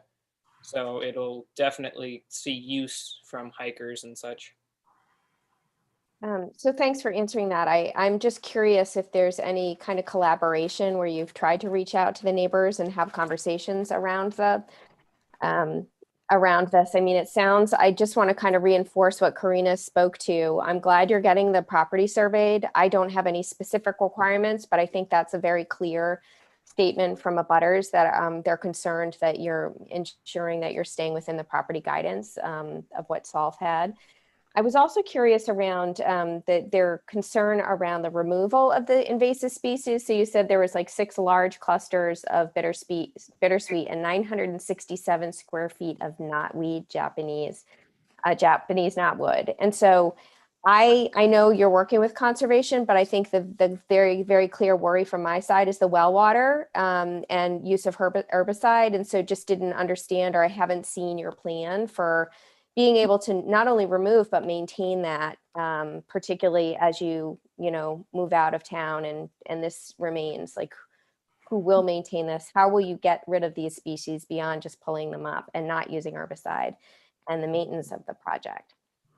So I forgot to send it over, but we have made an invasive mitigation plan for the Conservation Commission. The Conservation Commission raised the same concerns about herbicide because originally we put in herbicide by accident. Since then, the herbicide has been removed. There are no plans for herbicide. It's going to be all mechanical removal.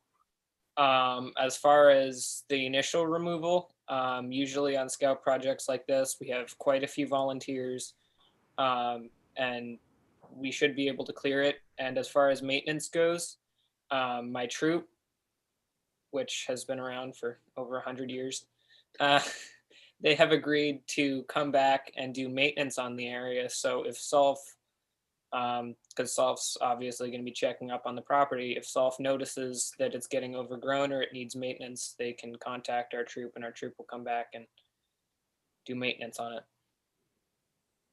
Great. So thank you. I'm glad you've listened to those concerns as well. And then the only other comment that I had was around the my interpretation of the bylaw would also agree that if you do plan to put parking spaces, I think the concern around emergency vehicles being able to turn around, and I think the neighbor concern there around having cars parked, I would refer to that 174-10A1, that any non-residential development that results in an increase of on-site parking would trigger a site plan review. So I do think that's a necessary thing. Yeah, that's kind of why I came to you guys too, because obviously I'm 17. I don't really know about a lot of this stuff. So I just want to check in and make sure that we're doing everything right. A wonderful lesson and great learning for you. So that's all I had. Chairman Morris, thank you. Thanks, Robert. Thank you. Did you hear Robert say he wants to do everything right? That's a whole new concept for us. Mrs. Littrow. Thank you. Great presentation, Robert. That was very thorough. All your paperwork was very thorough, very well done. So, Michael, my first question is about the zoning. This is considered a non-residential development to put in a trail and a platform? Because the platform doesn't appear to be a structure. And so my interpretation of a development is either a building or a structure, but the platform seems too small to be a structure. As far as I know, for like requiring a site plan or something like that, the requirement would more be based off of parking and less about the platform itself. I mean, the platform is definitely something we want to check on and make sure that it meets all the codes and stuff like that as far as safety requirements. But I think the parking is the bigger issue for site plan. And Mimi, if I could just speak to that, I think there's a definition of structure in, as you know, at the beginning of 174-10. And I don't know, Robbie, if you noticed that as well. So over 3 feet, which this isn't. A man-made combination of materials assembled in a fixed location to give support or shelter or for any other purpose, including buildings, frameworks, platforms, sheds, and the like, provided that signs, utility poles, and small decorative or accessory structures not over 3 feet in height or 6 feet in any dimension, such as sculptures, mailboxes, bird baths, benches, and the like, shall not be subject to the yard requirements of this chapter if located at least 5 feet from the side or rear lot line. I can't read the whole thing.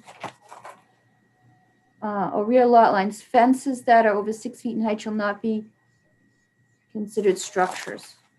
So that's that definition. So isn't this like 20 inches tall and 6 feet long or something? So not over 3 feet, not larger than 6? It's going to be a 6 foot by 6 foot square, and it's going to be 20 inches roughly off the ground. What I read was that anything over 30 inches required some sort of handrails and engineer approval for the safety concerns of that. So we made sure that it was 20 inches because that's a reasonably safe height, but it would also allow people to get a little bit of height so that they can see over all the marsh grass and stuff and out onto the wetland.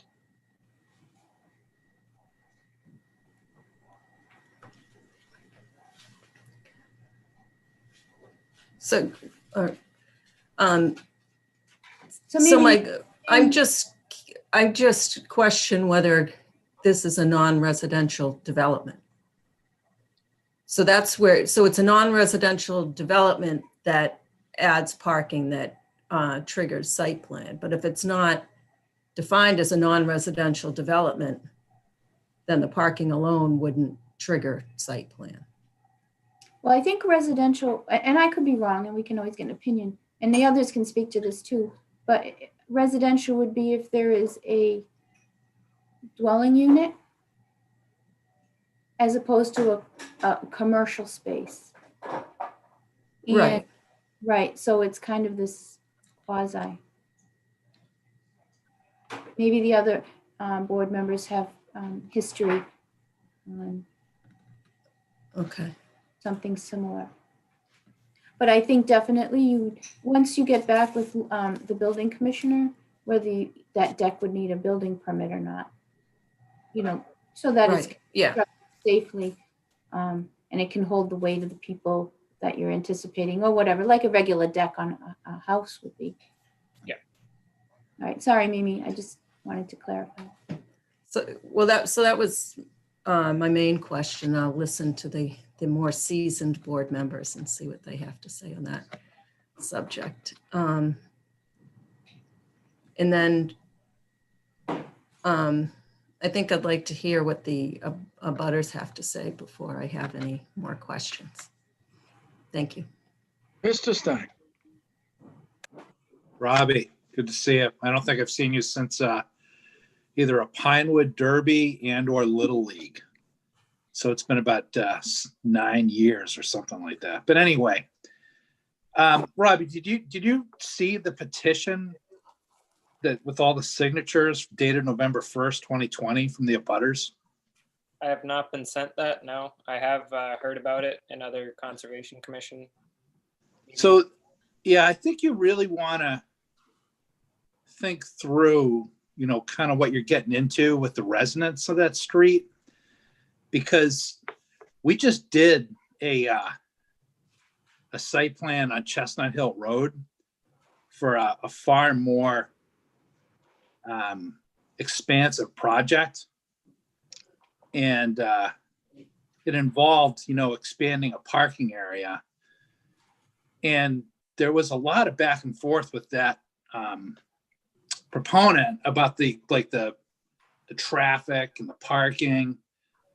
And I don't remember the abutters of that project going to the lengths in the detail that the abutters of your submission are going to. So I just want to mention, I would read through the materials carefully that the abutters have sent, because there's a lot of signatures on this petition. And you can count on, a high level of scrutiny by these abutters and a lot of pushback based on what I'm seeing and based on my experience on the board. So I certainly admire, the concept, and I would welcome review of the submission very objectively, and,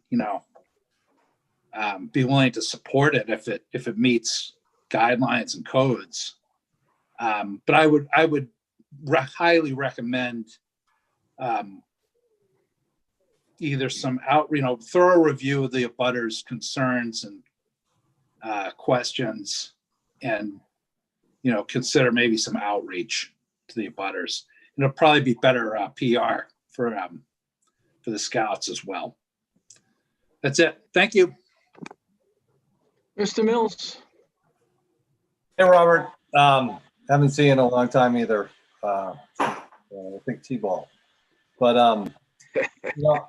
I want to pick up on what Mr. Stein was saying. The ingenuity, well, first of all, the application, your presentation, I think rivals professionals that have come into the planning board. And the detail that you have in your deck, the pictures, the thoughtfulness you put into this, A+. You know, I can't commend you enough. The thought to put this in for the town, for all Eagle Scout projects that come before us, I'm always amazed at the ingenuity and the thoughtfulness that goes into it. So I think, you know, what the other planning board members have brought up, yeah, you do have a couple of hurdles that you probably still have to get through. The neighbors' objections or concerns, you know, I think you're going to have to work with them on that aspect. But, you know, again, overall, the project, I just want to commend you for what you've done tonight, how you presented yourself, the project, and the work with Karina and everything you've done already. Great job. Thank you. Thank you. I'm good. Robbie, this is quite a project. 300, what'd you say, 330 feet? 60. 360 feet going through a jungle down to a wetland that involves a small bridge and a platform. It's an outstanding project, and it's simple, but it opens up this piece of land, as you've said, to great things. That alone, to me, is just a great project. Strongly recommend, like the rest of the board, take the parking out of the project. If SOLF wants parking, let them come before the board, let them make a submittal for additional parking on the street, and let SOLF deal with the DPW and the neighbors and the police. Your project is absolutely outstanding without the parking element. Still accessible. People can walk there, people can ride their bicycles there. It still would be a fabulous project. You would also, I believe, based on what we're hearing, if you take the parking out of it, you don't have to go to site plan. Makes it much, much simpler. You get yourself a building permit, even if that's required, or if the building inspector, zoning enforcement officer says that you don't need that, it makes it even more simple. So I think that's certainly my recommendation. And I think it's consistent with what the rest of the board is saying. Just take the parking out of it. It's still a fabulous project. I'll open it up to the public. Anybody, Sarah? Can I say something real quick? Yes, go ahead, Robert. Okay. So the reason that we have the parking in the plan to begin with is because back in August and September, when we were originally bringing this before the Conservation Commission, the abutters had raised a lot of concerns about parking.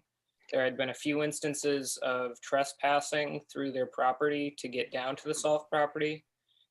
There's also a bus turnaround right across the street that people often park in during hunting season to access the other property near there. So there was a lot of concern over people trespassing onto their property and parking where they shouldn't, and potentially blocking buses. So that's why the parking has since been added to help alleviate that concern. And let's see where that takes us. Sarah? Alrighty. We have John Reed.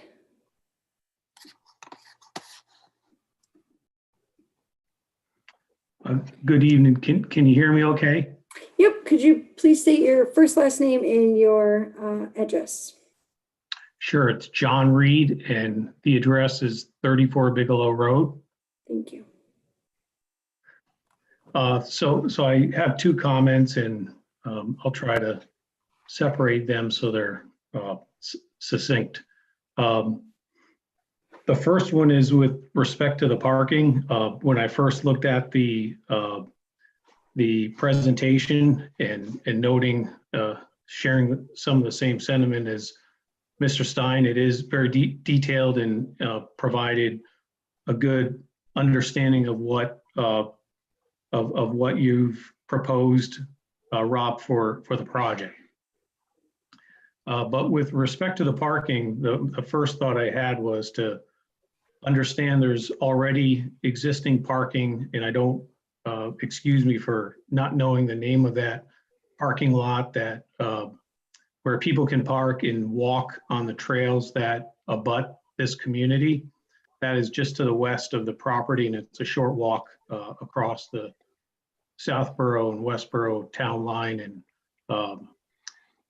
so initially, in terms of looking at it in a way to eliminate or reduce some of the environmental impact, consider using that parking lot and have that be a place to park. And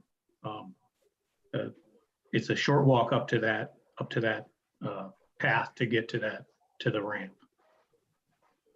So that was the first consideration for the parking. Now, the second comment is more just along the line of what some of the board members touched on in understanding your constituency or your neighbors or those who are going to be surrounded by a project that could potentially be done. And after after your project is done, Rob, it's what the community now lives with potentially in perpetuity. And this is just coming from a father of 2 young children and a family that moved to this area about 6 or 7 years ago. The entire neighborhood has completely converted from, or perhaps transformed from one generation to the next. The houses are being sold and the homes are being bought by, generally speaking, families with young kids. And the reason why I bring that up is I try to just look at it from the perspective of the overall benefit of the project to the community, particularly those neighbors that are directly abutting it. What concerns me the most, and I think it was one of the board members used the word jungle to describe it, is that if you can imagine on Halloween night, every year there seems to be a growing number of young kids in the neighborhood. And so with that comes the ability to be able to play and run around, and it really makes it an ideal neighborhood, in my opinion, to raise a family in Southborough. But with all that being said, what concerns me the most, and this is more focused on the public safety perspective, and knowing that some of those young men and women or girls and boys who are behind you in their scouting career is looking out for their well-being. And what concerns me the most as a father, again, of 2 young children, is watching, and this is just watching the behavior of my own kids, is we're going to go down and enjoy that platform the first time. And then the second or third time, are those same kids going to go down and wander to this path that is through the jungle and well out, I'll say, out of range of anyone that can hear them. That is what concerns me the most, is that in most of the neighborhood, if the kids are playing along the buffer zone or other areas because of the way that area has filled with water and so forth, there's actually not much left in terms of vegetation. So the kids can go pretty far and wide, and you still have a pretty good sight, a line of sight on those kids. They go down through that area, and once they, as you showed in that one street view image, once they go into that path, they are out of sight. Once they get to that platform, are they out of the reach of sound? And then what concerns me is then the way that platform is designed, what kids tend to like to do next is play on ice or move onto that that area that's been flooded by the beaver dams, then does that pose another risk that in the event that somebody falls into that, a young child falls into the ice, what is the whole, what is the whole process to try to try to rescue a child? That's my number one concern. And I'll close by saying, and it's really just, and I don't have the Boy Scout oath in front of me, but my son, having listened to it, says something about helping others. I think what that petition is telling you is the majority of the community around this project don't support it. Maybe we can be convinced otherwise, but I think that the closing message is, I think we're all asking in kind of a roundabout way, we're asking for your help to not do the project, to preserve the community we have and to protect those children. Thank you.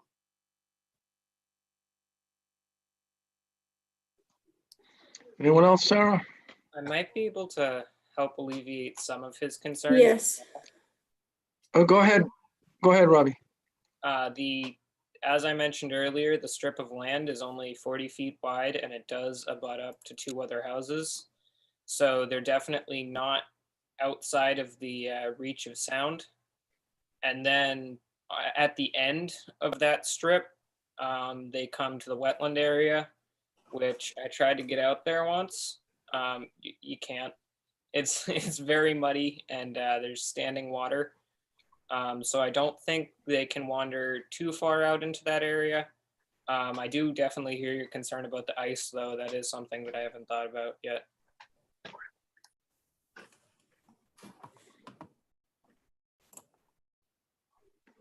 Anyone else, Sarah? Yes.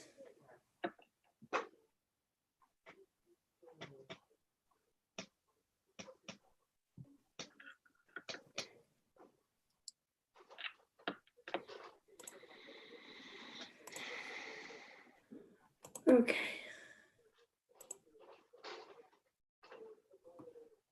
Donna? Hi, my name is Donna Bigelow Sergi, and my husband Rob is here as well. And as you can see, my maiden name is the same as the street name. I didn't go far. I have been very familiar with this property, born, raised my family here. In 1997 is when my family donated the back land to SOLF. And our intention was not for it to become a burden to the neighbors, but for people to enjoy it. And as someone from Southborough, born and raised, I salute Rob and how he's represented the Boy Scouts of Southborough. With that being said, we do have a few concerns, which we have let you know. One of them was, mainly about the certified survey. If you were to drive up here and you look at the land, it is not as it appears on a site plan. The site plans that Rob has used, which the Conservation Commission has challenged, is a lot of it is I think it's called GIS. It's through the internet, so a lot of times they're not that accurate. We've had our land surveyed a few times, as well as when we did donate the land in 1997. There's still a few original markers out there. And as Karina said, our well, we have a concern with our well. We have a concern with the parking. For a 300-foot trail, we don't feel that it needs 3.5 or 4 or even 1 parking space.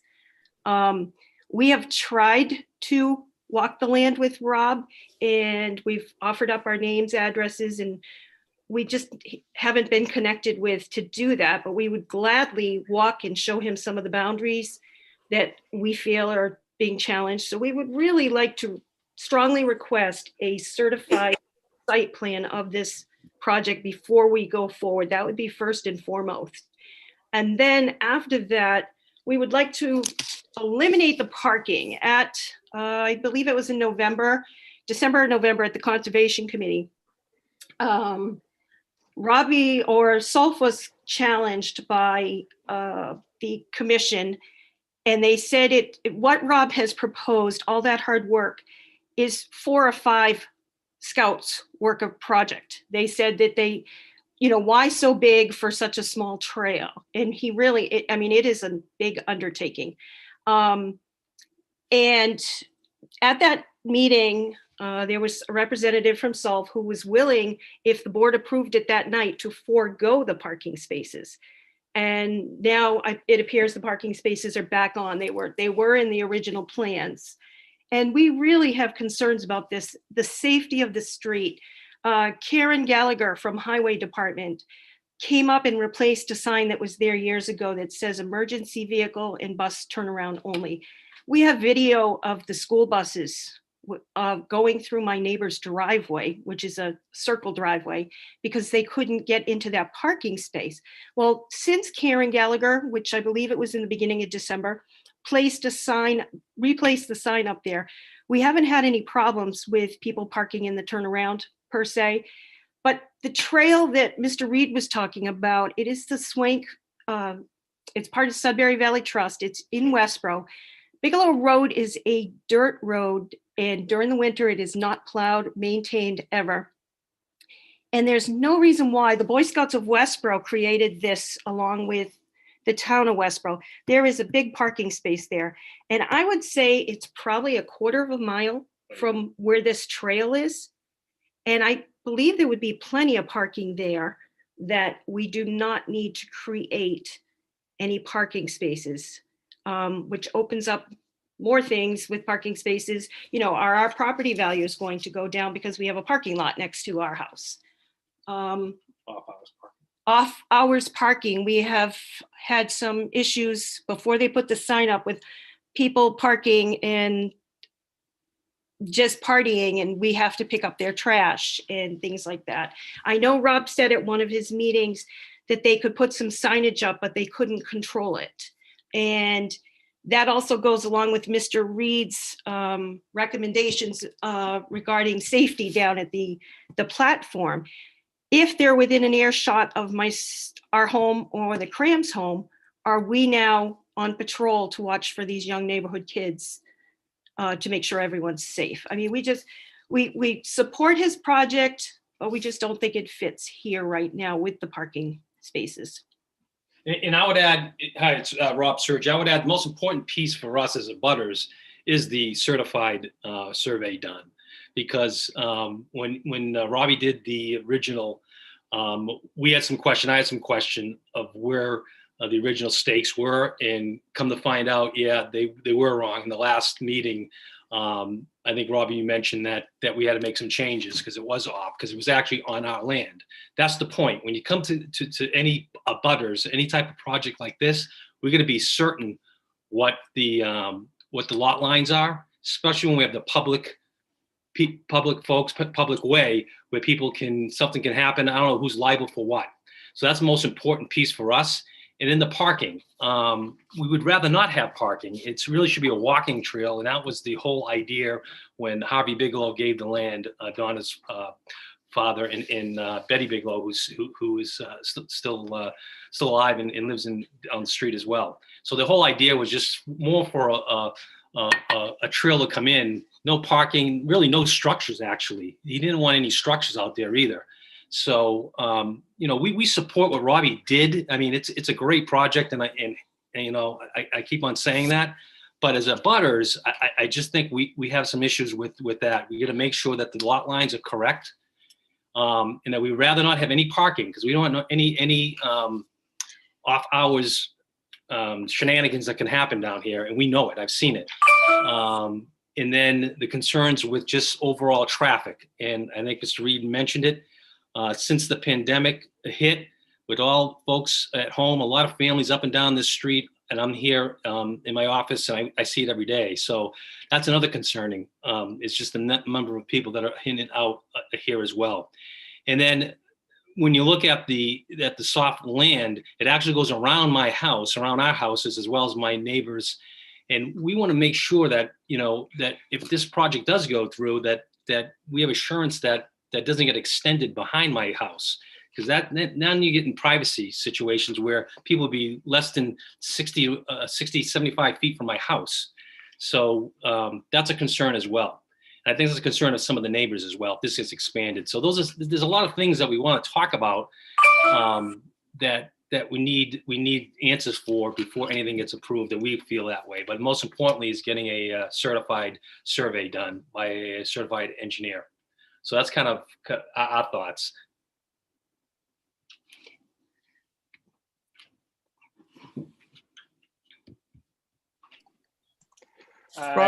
Robbie, restate what you said about the survey. So we do plan on getting the survey after the last November meeting. The main reason we're here is to find out any additional requirements that would be required by any of you on top of what we already have required from the Conservation Commission. So we do plan on doing that. There's two other things I would like to point out. First of all, in the August 20th meeting, it was mentioned, I forget if it was you or Mrs. Cram, but one of you mentioned that you wanted parking to alleviate parking in the bus turnaround and on the road.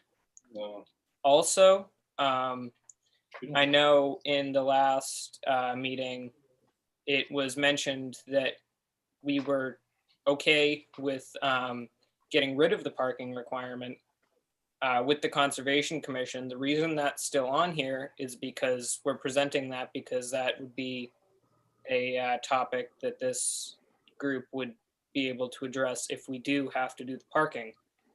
The second thing that I would like to address is the fact that I have both posted my contact information and Melissa has posted the contact information. And in one of the November meetings, I forget exactly which November meeting, it was mentioned that if you guys had any further requests to meet up and talk to us, that I was okay with doing that. And you had access to my contact information there. So I don't want to get upset. Hi, this is Donna Sergi again. When we spoke in August, we had spoke about the traffic and the parking in regards to the traffic that the pandemic has brought to our street for people to walk. And they were parking all along in front of our homes. And I have a flat front yard. They were driving on our sprinkler heads and breaking them. So that was our concern, was bringing more traffic to the neighborhood. And as far as meeting up, Robbie, we have told you we wanted to, and we'll just let it be here. And you said you go to school and you have a lot to do. And we said we could meet anytime. So we kind of left it in your court, and we're still available at any point in time to go over and walk the land with you. Thank you. All right, I'll get in touch with you definitely then. And also, yeah, I'll put my contact info in the chat again during this meeting, just so you guys have it. And if you want to send me yours through, I don't know how you want to go about that, that would be fine too. Anyone else, Sarah? Yes. She should say their names. Could you please state your first and last name and your address? Hi, yes, Sherry Wittes, 32 Bigelow Road, South. Hi, I just wanted to thank everybody for having this discussion tonight. And Robbie, I want to say again, I'm a big fan of the Boy Scouts, and I think you have done a wonderful job articulating yourself in all these meetings and going through this process, which I think we all thought was going to be easier. I don't really want to beat a dead horse and go over everything everybody said. I really feel that SOLF has kind of been using Robbie in a sense, where he's brought on this project that's really bigger than a Boy Scout project should have been. And there is a right and a wrong way to do something. And I'm not opposed to the project at all, as long as it is done in the proper way, as long as there is survey for it. if the traffic gets looked at, if the parking spots that are being proposed are not in the right of way of the road, which is where they look to be now. They're not putting in the setbacks that the right of way of a 30-foot road is, which Bigelow was. The other issue I have is that this property is a wetland that isn't exactly healthy at the moment. It has a beaver issue. We're starting to see more dead trees, and there's a lot of invasive species on that strip where SOLF is proposing this trail. And I have a lot of concerns with the beavers, and I would love SOLF to help maintain them on their own property, because I've seen in the last 2 years since we brought the property, at least a foot change in elevation of the water, and now I have standing water. I've got people canoeing in my backyard, which originally they used to mow it like a meadow. It was a field. So there is an issue with the drainage. And if this is going to be a wonderful idea where possibly people can walk all the way around this beautiful piece of wetland, which it really is, the drainage needs to be taken care of. And this could be a wonderful access point to that. The other thing is that strip has a lot of invasive species. The bittersweet has run so rampant, it's thicker than my leg, and it is snuffing out all these beautiful deciduous trees that now have dead hanging branches. And I mean, it's a project that really needs somebody, you know, with like an arborist or a professional to go in there and really maintain it and get it to a point where then the Boy Scouts could maintain it yearly and make it what it could be intended for everyone to come and use. There's a lot of trails on the other side of the road, and having this little access point for people to go out to a platform is not a bad idea. It's just, there is a right way and a wrong way to do it. And the buses have a lot of trouble turning around here. I've got 3 little kids, they get on 2 different buses, and there's several times it'll go down the street. It'll be 15 minutes before I can figure out how to come back because someone's parked in the wrong area. I don't think what's down there is actually a turnaround. I thought it was state parking for the trails. I could be completely wrong, but it's not designated with no parking spots. It doesn't fit the parameters of a turnaround because the road was basically discontinued. I don't even think it was abandoned. Yeah. So it doesn't go straight through to Westboro. If it went straight through Westboro, it would be a completely different story. But if there are going to be parking down there, which is great to have it off the road where Robbie's suggesting it, there needs to be something addressed at some point about the turnaround for all traffic down here. So thank you. Thank you. Anyone else? Yes. Just want to clarify real quick that the area across from 44 Bigelow Road is in fact a turnaround for buses and emergency vehicles. And just the situation with the Sawwink Farm parking area that's been brought up more than once. It's probably a little bit under an 1/8 of a mile or so down a dirt road that you can drive down if it's in good condition, and you can definitely walk down it. So it is within range and could be used as parking for this project.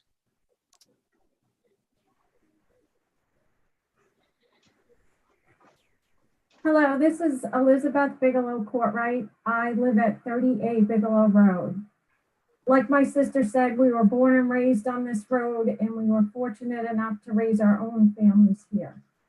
As you know, the Borough Loop trails are located on this road, which has brought a tremendous amount of traffic to this once quiet road.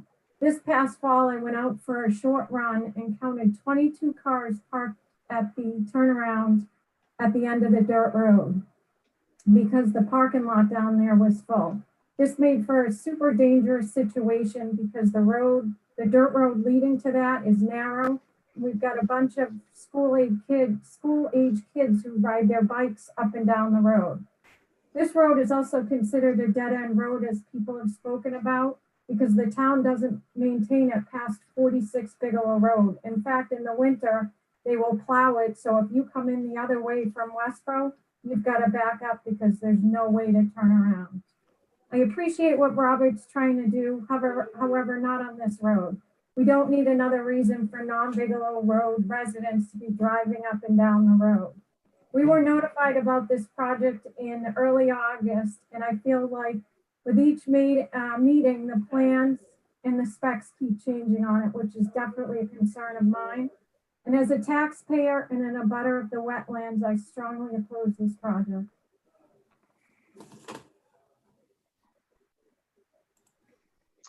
Anyone else? Yes, one more.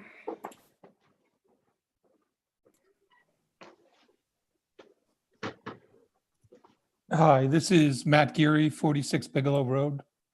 So as people have kind of already said and beat it to death, the traffic for me is one of the biggest issues. I live at the very end of the road before it goes to a dirt road, and they plow about 10 feet past the end of my driveway. So in the winter, when people get aggressive and decide they're going to come the other way, it's my doorbell they ring in the winter to help them shovel out. I think the biggest thing for me is the people aren't all going to walk here, right? That's a beautiful sentiment and it's a great thought, and I guarantee you it won't happen. So if you don't include the parking, but you're driving the traffic here, what are people going to do? We just spent the whole month of December with hunting season with pickup trucks parked up and down the side of the road because people were hunting on the MWRA land across the street from us. Like everybody said, you know, tremendous amount of respect. You've done an amazing job. I can't imagine myself being at your age going through all of this and presenting it. But I think you saw it in the letter, or you'll see it in the letter. It's a good idea. It's just the wrong place for it. That's all I wanted to add.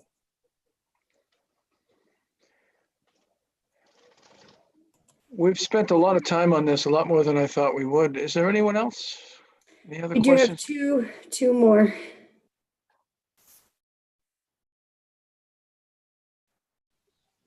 Hi, this is Cynthia Cram at 44 Bigelow Road, and in the interest of time, I'll keep it short. I don't really have anything to add.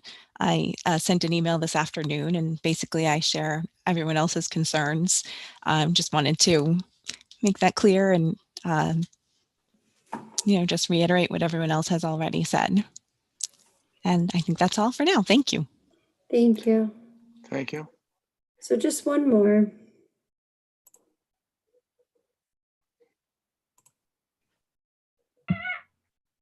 Hi there. I'm new at doing Zoom, so apologize if I'm doing something wrong. Can you guys hear me okay?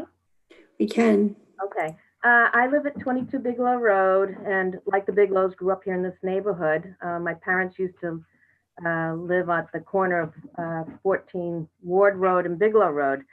And I built out back, so my driveway's onto Bigelow Road. I admire the project. I think it's, I think it's a big undertaking. My big concerns are traffic, which because of COVID, we've got a big increase. We've got an increase with the walking. People turning around in everybody's driveways. We've had to have the town come in a number of times to repair our driveway for different reasons along the front. But this year we had to put stakes up and leave them up all summer because the town had to come back in because so many people were parking along the front. We're not even at the end of the road. So if we're getting halfway up the second hill, people parking here to use the trails at the end of the road, it is kind of concerning. Why doesn't somebody take on a project of dealing with the beavers? I mean, people along Bigelow Road beyond me that back up to the wetland there, they're losing land. Is the town giving them a rebate? See, I'm going to take this in a little bit different direction. The beaver dams need to be solved. You put in a trail and a dock and everything else down there for people to view from. I just see that just being taken underwater as time goes on. Who will maintain that? Who will keep raising the viewing area up? I haven't seen the plan, so I'm not exactly sure, but I'm just tossing some ideas out there. But I guess my biggest concerns are the parking, turning around. The town of Southborough only plows to the end of Bigelow Road, which is tarred, up to the Westboro line. And that's where they bank the snow. So during the off season, during the winter, people can't get through there unless they're hiking. And that means they've already parked in Westboro and walked our direction or parked along Bigelow Road, which during the snow time, the road here, they don't plow it as wide as the town used to plow it. We've got a contract plower now. That may or may not make a difference. I don't know. But I'm just, again, tossing out different things that I see. This winter's mild. It's not so bad. But I also have concern, like John Reed was saying, about kids. What if kids are down there drinking, partying, little kids get down there and somebody gets hurt? It shouldn't be up to the Crams or the Bigelows to have to hear from somebody, or the Surgeys for somebody to hear somebody's cries for help. So I think that that's just inviting kids to go down there, possibly. Right now, I don't think they actually do. I think that if their land backs up to the wetland out there, which has gotten very high, and we've got all these trees that are falling down, I think that they've been taught by their parents to stay out. But what about other kids? But anyways, you know, I think that, you know, your project in general, what a fabulous undertaking. But I think that there's a lot of things that need to be looked at. I agree with the other neighbors on the street. It may or it may not be a big issue. I don't know if it's planned out right, but our road really isn't that wide to afford for the extra parking. But anyways, that's just my 2 cents on it. I just want to toss out some ideas, and why not look at getting rid of the beaver dams first before undertaking this other little project, big project on that trail. Thank you. Thank you. I think we're going to let Robbie finish this up. I see we've spent really a lot of time on this. Go ahead, Robbie. So I think just the 3 final things. First of all, talking about your beaver concern. As an Eagle Scout project, messing with local animals really isn't something that I can do. So I understand your concern with the beavers and the rising water levels. There's really nothing I can do about that. And from what I know as well, the beavers aren't actually, their dams and such aren't actually on Solf property. They're on the Westboro side. So they really can't do anything about that either. And the platform with the embankment, we measured it out. It's about 50 inches above water level as it stands right now. And the water level has already raised a lot. So unless these beavers are master engineers, I don't think it's going to rise to the point where it'll ever put the platform underwater. Second, I hear everybody's concern about traffic and, you know, people parking where they shouldn't and stuff. Again, I don't see a way that I can really control this issue. If anybody has any ideas, I'm open. As far as the Solf property goes, I can only guarantee putting up signage. And like we mentioned earlier with the parking, maybe parking will, you know, influence people parking in the wrong spot. That's why it was originally suggested we put it in the plan. But I'm also happy to leave it out. So it's really up to the abutters and the board. And third and finally, I hear a lot of safety concerns. And I'd just like to point out the fact that this project really isn't anything more dangerous than any of the other trail systems in the area. And like what we're doing here isn't revolutionarily dangerous, I guess. I don't know a better way to put that, but you know, it is open Solf land. And I understand that there's going to be a lot of kids in the neighborhood and such, but really it isn't on the trail builder to, you know, dictate what future generations of kids will do on the property. The best I can do is make sure that the trail and the platform is as safe as possible. Thank you. Thank you. I just want to make sure that we all understand that the planning board agreed to place this item on our agenda and accomplish, I think, what we did tonight, which is to have Robbie present the project so people can see what it's all about, or have knowledge of where they can access it in more detail. And then allow the planning board's meeting to be used as a place where people can, the neighbors and the board can talk about the project. And we certainly have done that tonight. But there's no plan. There's been no application, no plan that's been submitted for planning board action at this time. So again, this is just a discussion item, and there's no action requested from the planning board beyond what we did tonight. And we'll see where this project goes. I'm going to open it back up just to the planning board members if they have anything to say.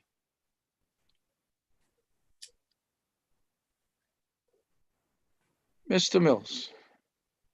Yeah, no, I mean, I hear the concerns of the neighborhood and everything, and you know, I agree kind of with what Robbie said. There are a lot of trails around, one of which I know goes by a pond that has a hockey net in it that kids put out and skate on every winter, as far as I know, and that is, I think, even deeper in the woods with no one around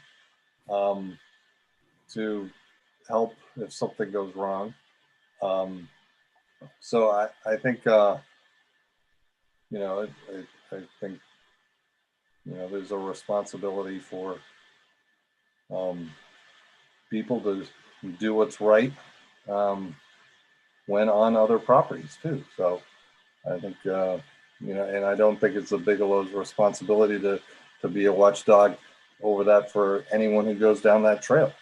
The other piece too, if there are, you know, people drinking or doing things like that, I would say call the police department, have them go down there and, you know, straighten out what's happening if something's going on that shouldn't be going on down there. So, you know, that's all. I mean, I think that's what we see in lots of different places. I used to live right next to the Fayetteville Park. I had to call the police department many times for people parking in front of my house doing things they shouldn't do. So unfortunately, I think in an area that we are with the current pandemic and everything, unfortunately, people are looking for ways to get out, or fortunately, people are looking for ways to get out and about, and it has changed things a little bit, but there are rules that people have to follow, and there are ways to take care of that. That's all. Anyone else from the planning board? Mrs. Luttrell.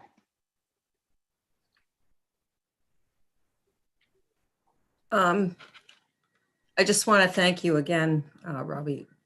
It's a great project, and it seems from listening to the abutters, if the parking was eliminated, some of the fears would be alleviated. So perhaps the trail goes in without the parking, so it doesn't attract people, so to speak, to the trail, and see how it goes. And then maybe at some other time, you know, SOLF can take that on if they want to. But I think it's a nice project, and I think it's a good idea that you're having the lot surveyed, so you know for sure where the lot lines are. So there's SOLF isn't abutting on anyone's property or vice versa. But you know, SOLF does have the right. It's their property. There was nothing in the deed that said, you know, that property could never be utilized. So I think that it's within their rights to put a trail in there. And I think you've done a great job. Thank you. And I'd be happy to eliminate the parking too. I mean, it makes my life easier as well. So if the abutters are all right with it now, then I will take out the parking. I want to encourage you to keep in touch with the town planner, and I'd like to move on to our next agenda item and wish you the best of luck. All right, thank you. Okay, thank you. Thanks, Robbie. Next item on the agenda is another discussion item. EDC, Downtown Initiative Bylaw Status. Would that be Sarah?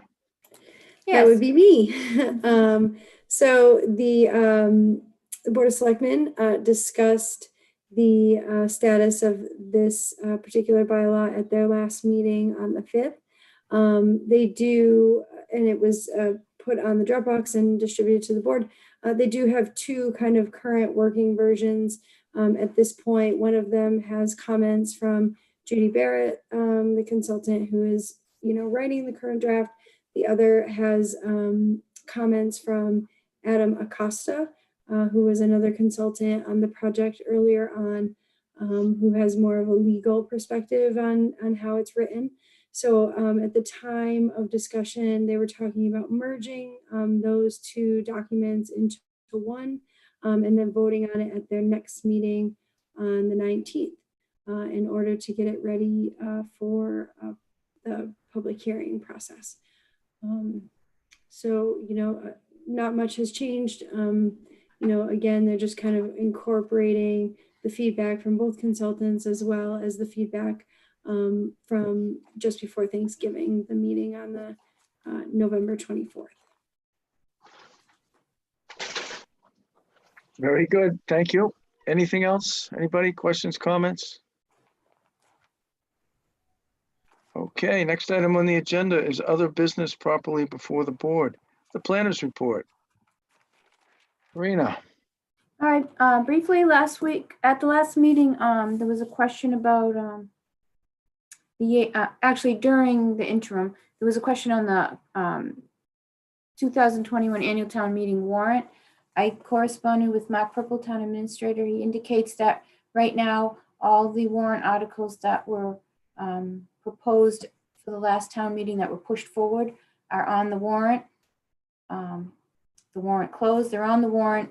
There could possibly be a set schedule shift for the March 20th anticipated date for the town meeting, depending on how the pandemic, the status of it at the time. So we anticipate if we're counting on March 20th to start, we plan on having the public hearings for the bylaw changes on February 8th to be open, to open the public hearings. That's that one.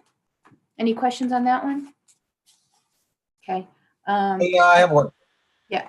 Are they talking about limiting, just to finance things to get the town running again for the town meeting, or are they? No, it's going to be the full warrant at this point, but things can change.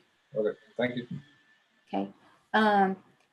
For the meeting on the 25th of January, the next meeting, just want to give you a heads up that Fay School will be on the agenda for a discussion item for addition to the second story, an addition as a second story, about just under 4,000 square foot.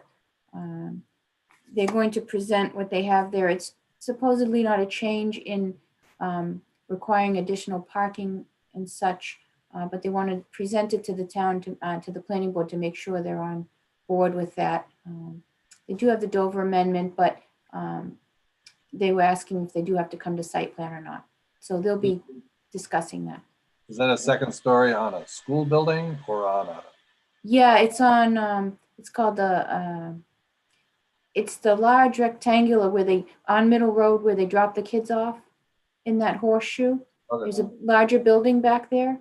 There's a small portion that sticks out on a first floor, and it has a patio on that roof. They're going to eliminate a meeting room and put a class, like an open classroom for computer learning and CAD and digitizing type stuff.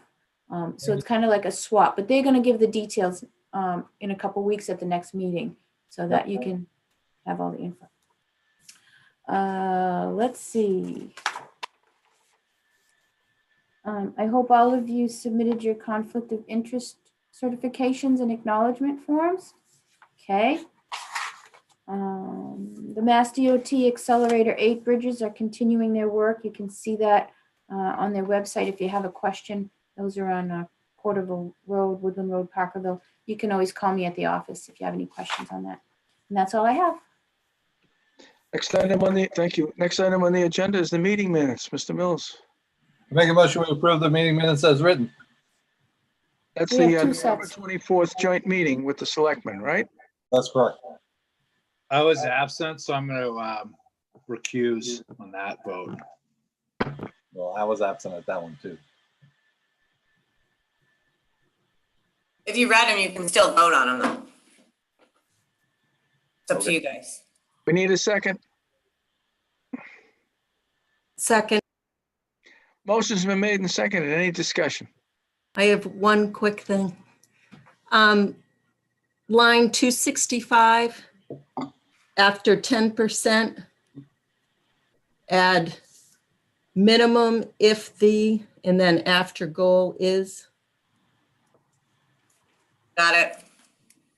Thank you. Yeah, sure. Any other comments or questions? All in favor, Morris, yes? Mills, yes. Latrell, Houlihan, yes. Okay, motion's been passed. Next item is the December 14 meeting minutes. Mr. Mills. Make a motion we approve the December 14th meeting minutes as written. Second. Motion's been made and seconded. Any discussion? Hearing none, all in favor, Morris, yes? Mills, yes. Stein, yes. Latrell, yes. Houlihan, yes. Very professionally done, I might add, both sets of minutes. Excellent job there, Kate. As always. Easy Thanks. read. Thank you, Kate. You're also nice to me. Oh, you're nice to us with the top quality minutes. Thank you. Very true. Next meeting is January 25th. And anybody have anything else? Happy New Year. Sarah, do you have anything to tell us? I got engaged. Between What? Christmas and New Year's. Congratulations. Congratulations, Sarah. Thank you. Thanks. I'm very happy. That doesn't mean you get to go anywhere though. You still No. Can you hold up your left hand, please? Oh, Pretty. Thank you. Beautiful. Really pretty. Thanks. All It's right. a morganite. Beautiful. It's nice. And Andrew, you missed it's technically December 42nd, 2020. We haven't yet turned into 2021. It's a world of madness. Mr. Mills, Motion to adjourn. Second. motion's been made and seconded. Any discussion? Hearing none, all in favor. Morris, yes? Mills, yes. Stein, yes. Latrell, yes. Houlihan, yes. Okay, we're adjourned. Happy New Year. Happy Drum New roll, Year. please. Thank you. Bye. you. Congratulations, Sarah. Thank you so much.